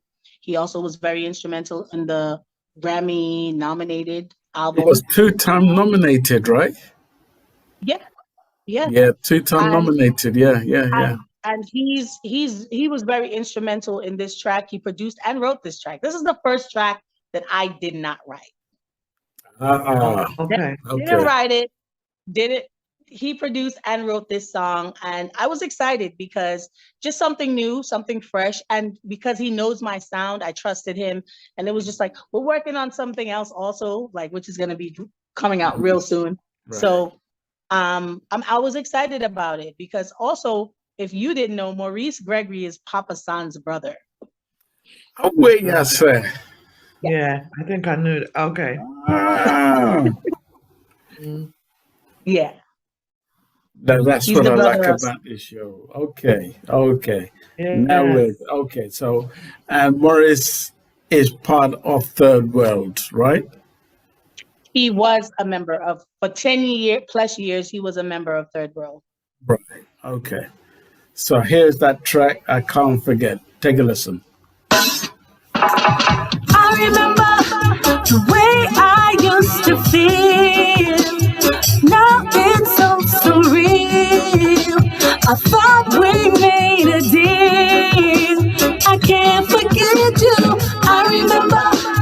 Pictures on the wall. I'm trying not to hold on, but clearly after all, I can't evade you. There was a time when I would let you drive me out my mind. I would do anything for you. Let's just rewind to the days when you could read my thoughts, don't have to say anything to you. I remember the way I used to feel. Now it's oh so real. I thought we made a deal. I can't forget you. I remember the pictures on the wall. I'm trying not to hold on. Clearly after all, I can't forget you. Wake up in bed. Brilliant track. I love it, love it, love it, love it. Beautiful. Yes. Beautiful. Yes. Love, beautiful. It's just love. Yeah, it. man. Thank you. Appreciate you guys. I don't want to stop there, I don't want to stop there, because No, you see, keep it too going, sweet keep as it it is going. at the moment, right? Tell me about Rocksteady. Rocksteady is just, listen, like I said, if Toots and Aretha Franklin had a baby, it would be Rocksteady. Say no more. I love it.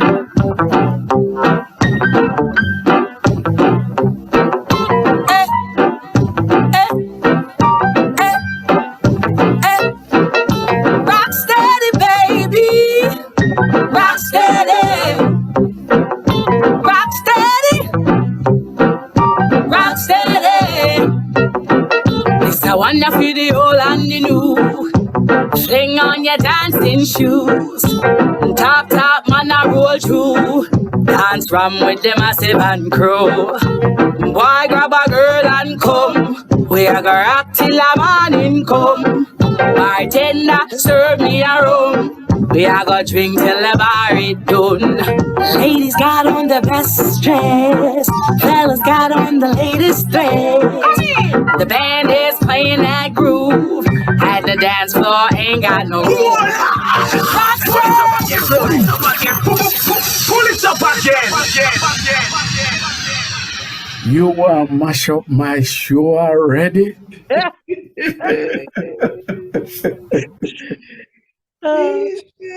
Keisha Martin, you sing like an angel. We love everything about you.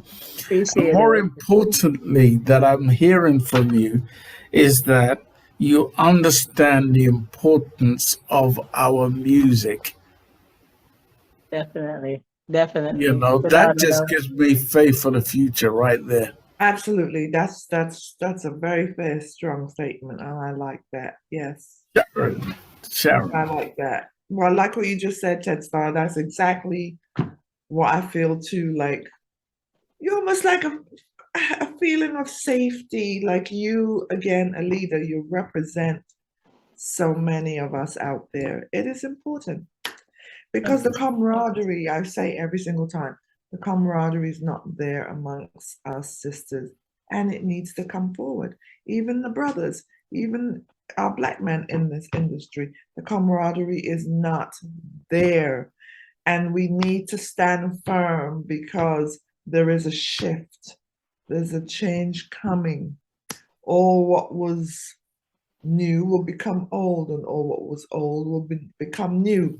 This is happening. Yep. It is literally happening, and people are trying to tap into things and make it their own. No, their time is coming to an end. It is. Yeah. Watch and see. The time is coming to an end. What was old will now become new, and what is new gonna revert right back. They must go back to class and understand and learn where it's coming from. I think what is happening right now is the lack of information and historical knowledge. It is. You know, Now but precisely. They have to Like literally I go say, back. They and try to cut corners. They try to cut corners. there That's what you it go. is. There you You go. try, right? They try to cut corners, like, oh, they want to get ahead before you. Nobody wants to wait. You understand the assignment. Everything in Your its time and turn. place. They Everybody don't has a want to turn. wait. Everybody has a turn. Everybody has a turn, but the And camaraderie even is some of not our there. elders in the industry, I will touch on this also, like some of the elders in the industry, have to understand, Nagarian forever. Set yourself up. Take on some mentorship with these new artists. Y'all are not approachable where that's concerned. You guys are not willing to. I've had so many experiences, which I won't call names, but a lot of them artists, a lot of the women in the business that are veterans, they are not in a space where they want to mentor anyone or even allow the younger generation to even be seen as them, like endorsing them and saying, hey, this is the next big, it's sad, because guess what?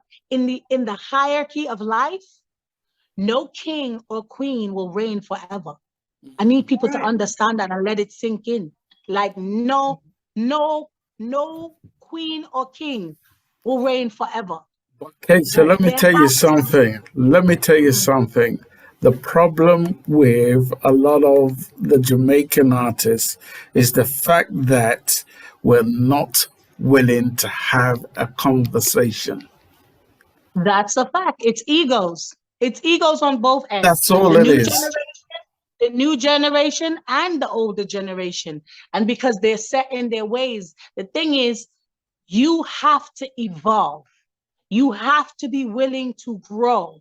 And even though you don't want to accept that someday you will have to pass the baton or pass on the mantle to the next person, if you don't want to accept it, then guess what? You're going to sit there and know. And that's why you have a lot of these artists, and they've been around for so long, and then wonder why nobody never want to give them no kind of acknowledgement. Because you are in a space where you feel like you're owed something. No, you don't owe anything to anybody. What you owe is to yourself, to be a decent human being and understand your assignment, and then people will acknowledge. They had this conversation yesterday. One of the artists that I respect the most, and he's not even a reggae artist, he's a dancehall artist, is that he's responsible for so many young artists who are now old artists. Is Bounty Killer. I don't think people get it. Like, he's lived his life from a perspective of, I'm gifted, but I'm not so tunnel vision about my own existence that I can't see when other artists come around me and they have talent and they need an opportunity that I am able to provide. He opened up so many doors for so many artists, and they become successful because he gave them an opportunity and wasn't afraid to share his spotlight with them. That's a big thing. A lot of us as artists, we're afraid. When I even talk about the selector them, because that's a whole other set of something. But I want people to be in the frame of mind, no matter where you stand in this industry, publicist, selector, whatever, right? When you build a foundation that is based on helping others, it helps you. It will not take anything away from you. It will not take anything away from you. To help somebody else. And if you're in the mindset that you control the evolution of someone else's career or their purpose, you are arrogant, and I will wait for you to fail. That's just the bottom line. Because guess what? No man or woman's purpose is tied to a human being. Right. So when you are trying to block somebody blessing or stop something from happening for somebody else, you're cutting off your legs from under you. 100%. That's it. Block their blessings. Totally blocking your blessings. own blessing.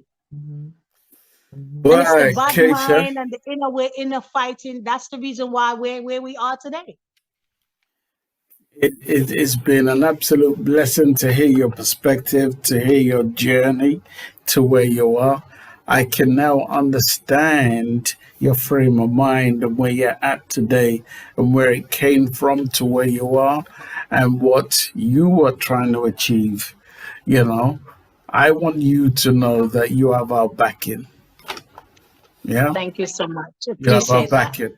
I'm glad Michelle Authurton from E2 in New York, my And that's good friend, Michelle. you know, I'm glad Michelle just introduced us to you, you know, and made this happen because I've never heard of you up until now. And I'm a big fan, even more so that I understand your mindset. Sharon. Yes, yes, totally agree. But as much as Tenstar was talking, I'm just thinking future-wise. I was like, she just in a Manhattan. That means she can take a look at train. I'll take a look at drive. You come to my house. We're going to sit down and have a reasoning. We're going. She got you. Listen, We I'm got to with do it. that. I'm with it. child. I'm with Got it. to do I'm that. absolutely You with it. come to my house. Plus, we have studio downstairs. You come do what you want to. Tell You her come about the into my house. studio, Sharon. Yeah. Tell her about the You know what I mean? studio. Yes, tell me about the studio, Sharon. We did it. If I didn't say, well, it's Royal Blend Production, so constantly, it's me, my husband. I say me, but it's our little company. Constantly doing music. We have so much music. I come from the era with sip music too. I sing and with the band thing, managed 3 bands.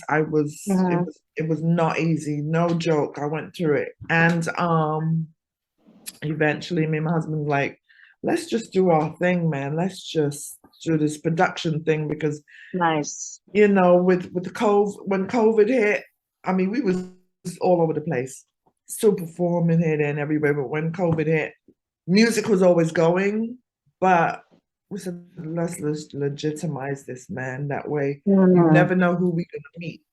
You never know who's gonna need what. Different style of music, however they want. Oh, we just Billy or something.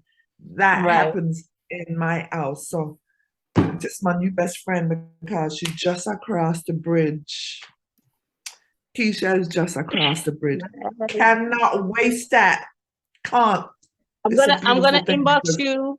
I'm gonna inbox you my number, so you have the link. Oh yeah, no, we're gonna do. Trust me, we're gonna do all the little links later because Keisha, you are more than a bright light. You literally understand what is happening. You're willing to do the work to make the change. That's what makes you so beautiful because you know what it means. It means that much to you that if you're going to do it, no matter when you come out, if you're gonna do it, you're gonna do it right. If you're gonna do it, you're gonna do it right, and people are gonna understand and respect. Like, no mess with her now. She know what is going on. They can't even walk right. If they don't walk right around you, you have to move over there. So, because Keisha gonna catch it. She's gonna know. You want that person. That part that's I'm like, what good? She not stupid. She know what is going on. Right. Understanding the assignment is what it is. That's a beautiful thing. It is just an honor to hear your perspective as a female in the industry. Right? It makes sense. Your time is here. People need to know who you are as this female entity. Thank you. I make up a whole heap of nice. Love it.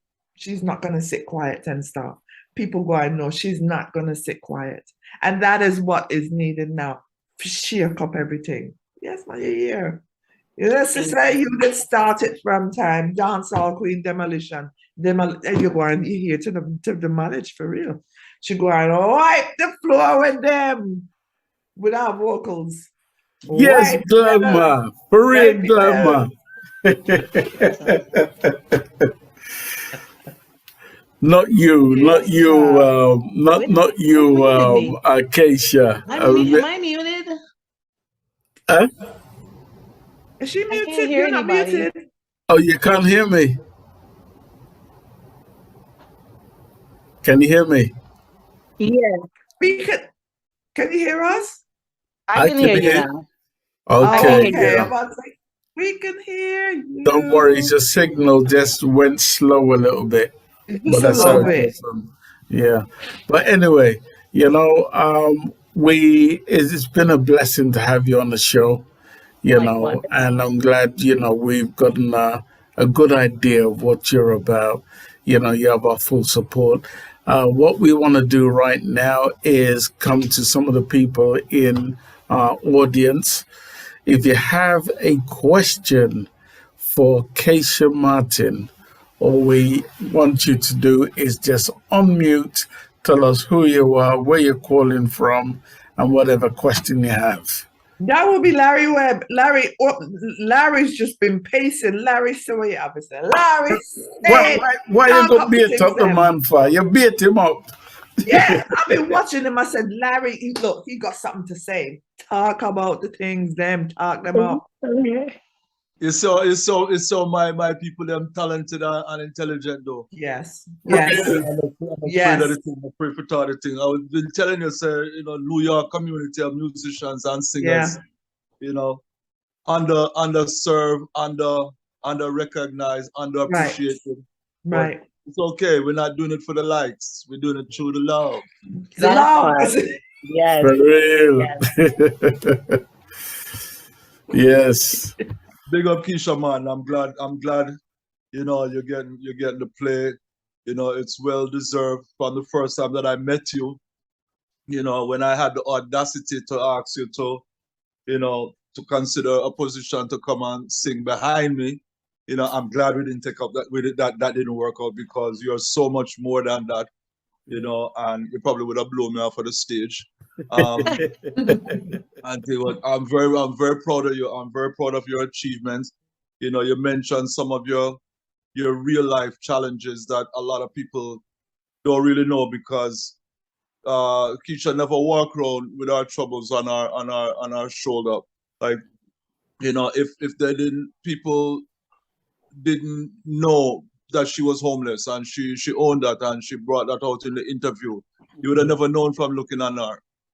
Because she was just the same, just going through and thing. And I'm proud of her. I'm proud of all of the sisters that are fighting on their own to get this thing done, because for women in this business, it's very challenging, because you got a lot of nasty minded people in position, mostly men, who, let's say, a woman, with little to no means and a lot of talent, they want to get in and take advantage and do tit for tat, and mostly tit, and it saddens me, So I'm glad when I see any one of them poke their head out and they're striving, and they're actually making inroads. That's a good thing. I'm very proud and I'm very happy.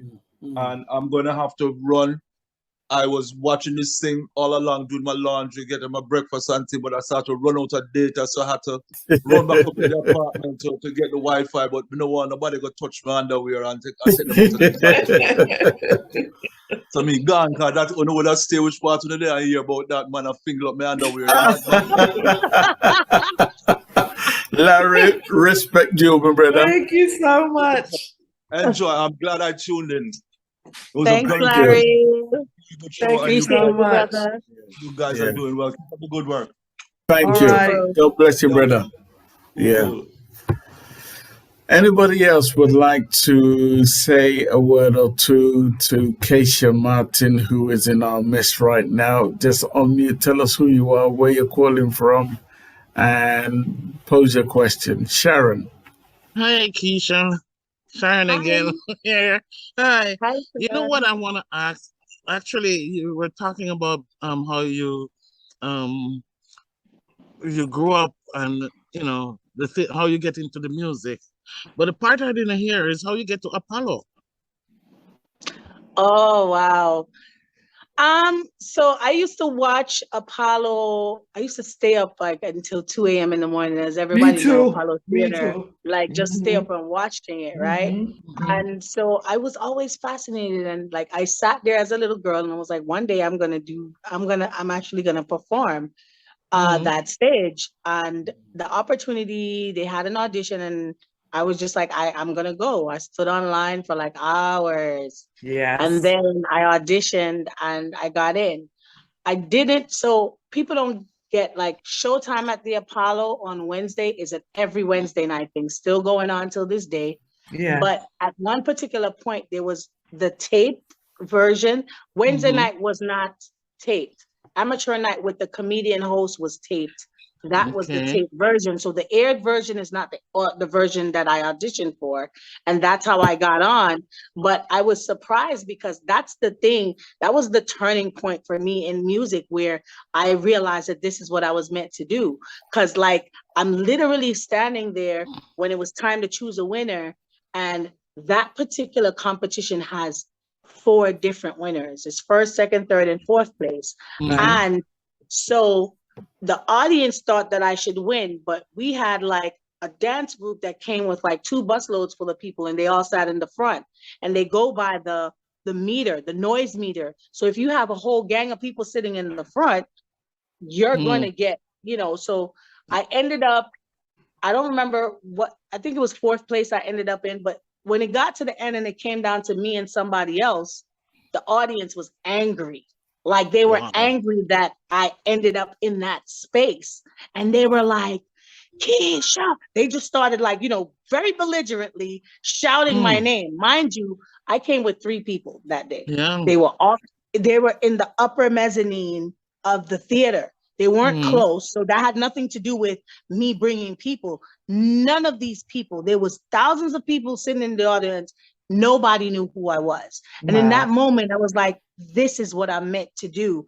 And I ended up actually being placed and won. I really am mad because I had a check that said Apollo Theater, because you get a little money when you win. And that was a big deal for me. Defining in my career. This is when I really started mobilizing myself, because I'm like, yo, this is what I'm supposed to be doing. Right. And I guess right after that you get to get your voice and started doing my thing, preparing myself. Yep. Wow. Congratulations, girl. You did a good so job. Much. I appreciate the next thing I've seen the video, the first making of Rocksteady. I don't know. I think you should release that too, because that is also fun to watch. I think you should release the way you started. There's a lot of behind the scenes stuff, like of like because even the recordings, I recorded like everything, like when Andy was in the studio with us, and just every key being played, there was just some behind the scenes. So we're gonna figure it out, and because I actually, that's one of my favorite records to date that I've done. Me too. Just because of how it was created, and that it was created in a space. I wrote that song when I was homeless. I created that song while I was homeless, and it was just like, and not even my producer at the time knew that I was homeless. Like nobody in my circle, a few people knew, but they never said anything. And I'm grateful for that. But it wasn't even a matter of me being ashamed of where I was. It's just like, I was going through what I was going through, but I never owned it. It was something that was happening to me. It wasn't who I was. So I just functioned the way I needed to, that God had a bigger plan and was setting me up for something greater. And I did what I needed to do. Yeah, you said it. Are you ready for this? And there you go.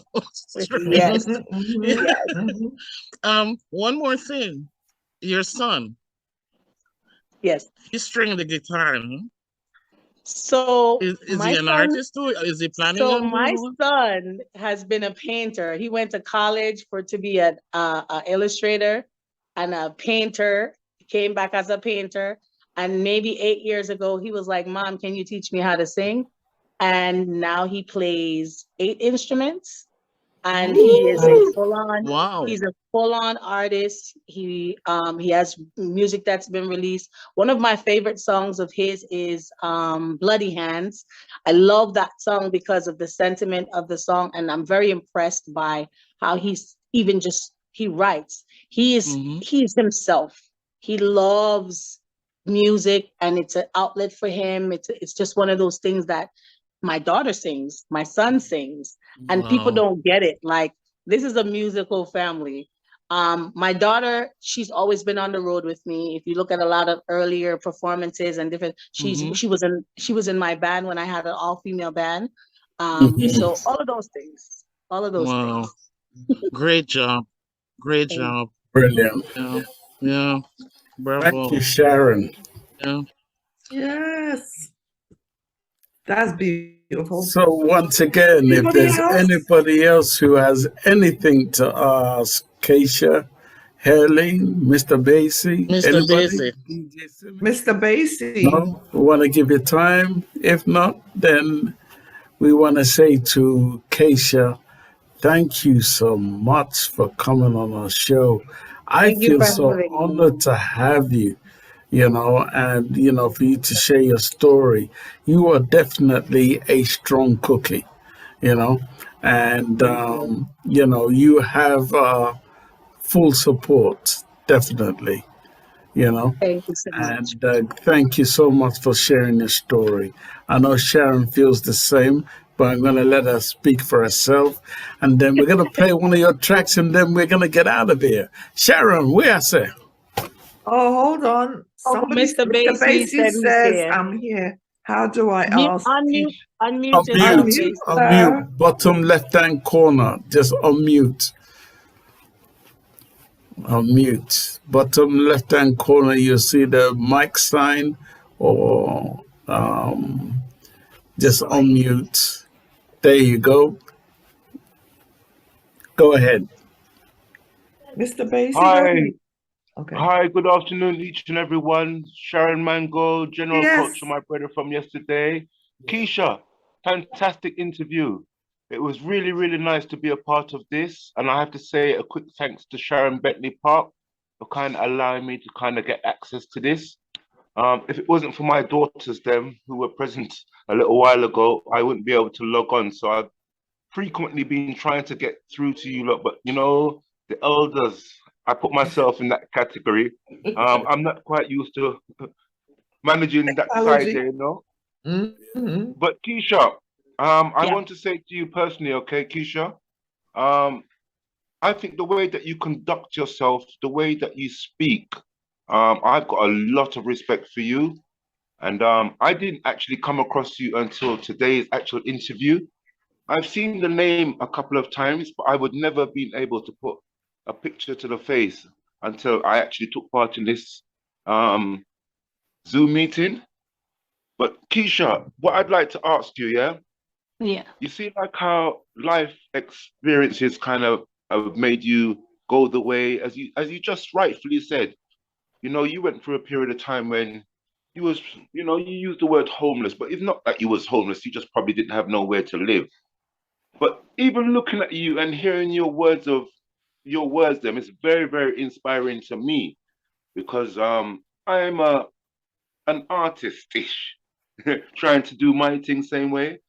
And there's a lot of barriers that I find in the way.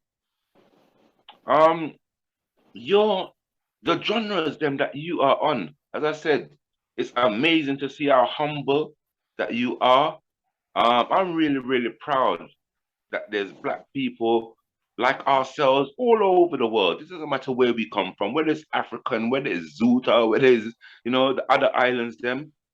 But for us to lift up ourselves, them, we need to actually go back to the creative side.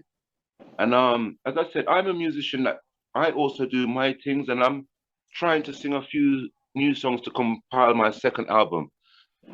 I always say to people, why can't people just make rhythms them? We're blessed with talent, and we've been given that chance to kind of do. And I don't understand why us, our own people, as you said, our color of people, we fight against each other, or we have this bad mind, jealousy, something that's going around. How have you been able how have you been really, really able to just continue on that mission? I know God is a big part of it, but how do you actually continue to just keep so focused? So I feel like when you are gifted with the task of music, that is the vehicle that will carry you through. Purpose, this is it. So it takes special kind of people to be able to that are given those assignments, because God knows that it's going to be hard, but he provides a way. So it's just when you're on the verge of being where he wants you to be, and you decide that, all right, something or things is happening in your life that's distracting, because I feel like everything is a distraction. Mm-hmm. When you're on a journey of purposeful life, like everything else is a distraction, and that has to be the mindset. Yeah. When you've discovered that one thing, that music for you is a gift. It's not a hobby. It's not something that you just do every once in a while. Because I can tell you that I've never not done music.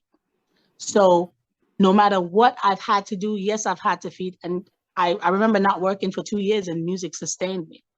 So it's not just about the creative aspect, because if you can write for people, if you can present that to others, like, do it, shock stuff. If you can't produce, there are producers out there that will. If you can't produce, there are beats that you can find or instrumentals that you can find online and create. You can purchase them and create. So when producers don't want to help you, that's fine. It's just meant that that person or those people were not supposed to be a part of your journey. Right. The doors are going to open and you're going to find a way. There are instrumentals online. It doesn't matter. It doesn't have to sound reggae. It doesn't have to, whatever you need, provisions are going to be made, as long as you understand that this is your assignment. And however you need to achieve it is, you're going to research. You're going to read, because I've done a lot of research. I've done a lot of reading. I've been through, I have my own personal experiences, but you have to understand the business side of it. So it'll work for you. And a lot of times when you're an independent artist, you don't understand that you're going to have to spend some money to get a track done. Just when you have the exchange, make sure there's a contractual agreement. Make sure that you have your hard drive when you go to the studio and you say, okay, you're paying for this instrumental and you have full ownership of it. Make sure there's paperwork so that no one can give it to somebody else and still take your money. And next thing you know, you hear somebody else on the rhythm, all of that. So much. I mean, there's insight. Anybody that needs information, if you don't know and you want information, inbox me, follow me. I'll definitely share what I can with you to steer you in the right direction, because don't let people, the one thing I will tell people, do not let humans or people in this industry prevent you from doing your craft. Don't let them make you want to give up on it, because there's a reason why you started it in the first place. Right. Very, very powerful and well said. And you know what? General Culture is a brother of mine that knows a lot of my history. We go back plenty days. Sharon, I'm looking at you right now. Sharon Mango. And I'm just saying, Sharon Bentley, once again, sister, thank you so, so much for allowing me to get access finally. General Culture should know I've been someone that's worked with him for many years. He's a personal brother of mine. And a lot of words spoken in this show today. I'm definitely going to take it on board. But once again, thank you all very, very much. And I'm really, really grateful for your answer, Keisha. I look forward to making links with you somewhere along the line very, very soon. For sure. Yeah, man. Definitely. Thank you, Basie. Thank you. Thank you so much. Yeah, General, when you finish, General, when the show is finished, General, can you get back to me afterwards, please, yeah? Most definitely, I will. All right, brother. Manners. Yes. Once again, champion. Manners and respect. Manners. All right, Sharon, thank you. Anybody else? DJ Simi, anybody else? No? Hurley? No? Anybody? Now's your time. Speak your piece or forever hold your peace. All right. So, Keisha. Hold on, Hurley. Who's that? Hurley, she made it this time. Hi. It's Hurleen. Hurleen. Yeah, can you hear me? Yes. Yes. I want to say good evening to you and 10 Star, Mango, Cheryl Bentley. And also, you know, it's the good work that you're doing week after week. Quite enjoying it. And I want to say love to Keisha. You know, she's a powerful lady. I really, really love her, you know, and God bless her. Thank you so much. I appreciate you so much. Thank you, Helene. Thank you so much. All right. Thank you. God bless you, my sister. Thank you. Thank you, Helene. People, I give you love, Keisha. I appreciate that so much, man. So much. And I love them right back. Love you. Listen, it's been an absolute blessing having you on the show, and I thank Michelle Authurton for blessing us with you. I want to say, you know, you have our full support, and anytime you have an album or something's going on, you know, we'd love to have you back. Straight. Soon, because the new single is coming. And I am actually was casted for a Jamaican play called Four Bola and a Patty, which is coming to New York. Yes. This is what we do. We go, yes.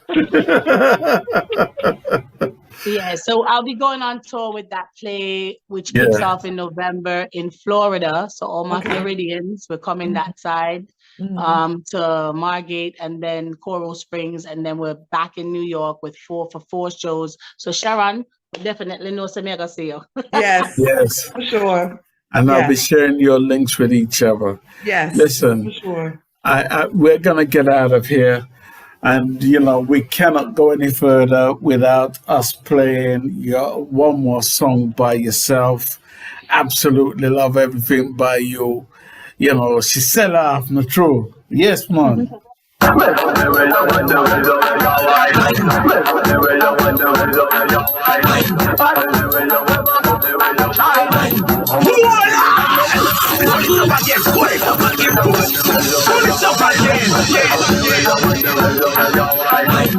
She still has the yardie in her, you know. So good, so no boy can't take me from my baby. All the loving in my give me so good.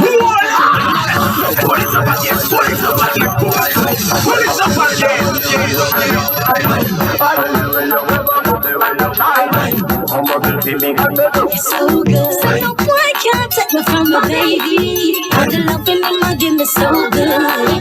No girl can't take my man from me. All the love where in my get is so good. So no boy can't take me from my baby. All the loving in my give me so good. No girl can't take my man from me. All the love where in my get is so good. How long you a bill come from far with your man? When you never have nothing and them only have a plan. You see how she bad? You see how she bad? She not easy, you know. It's so good, so no boy can't take me from my baby. All the loving in my give me so good. No girl can't take my man from me. All the love where in my get is so good. So no boy can't take me from my baby. All the loving in my give me so good. No girl can't take my man from me. All the love where in my get is so good. Oh, yes, sir. How long you a bill come from far with your man? When you never have nothing and them only have a plan. You have house, car, deed to the land, investments and thing and some stocks and bond. Fly out regular private excursion. When you take him from my gal, you a family man. Nah worry about nothing cause them can't break the band. Are you wear the crown cause your position strong? So no boy can't take me from my baby. All the loving in my give me so good. No girl can't take my man from me. All the love where in my get is so good. So no boy can't take me from my baby. All the loving in my give me so good. No girl say? Your man a touch the road up your admiration. And a circle your man like punch up on land. No matter what them do, not get no attention. None of them y'all no qualify to try to take your man. Blood fire, that's it. You are mash up the show for real. For real. Well, it's all, folks. That's my line. Step aside, babe. Let a star do this. That's mine! That's all, folks! Can I go home now? I'm 10-Star General from Starcade Promotions, and I'm out of here.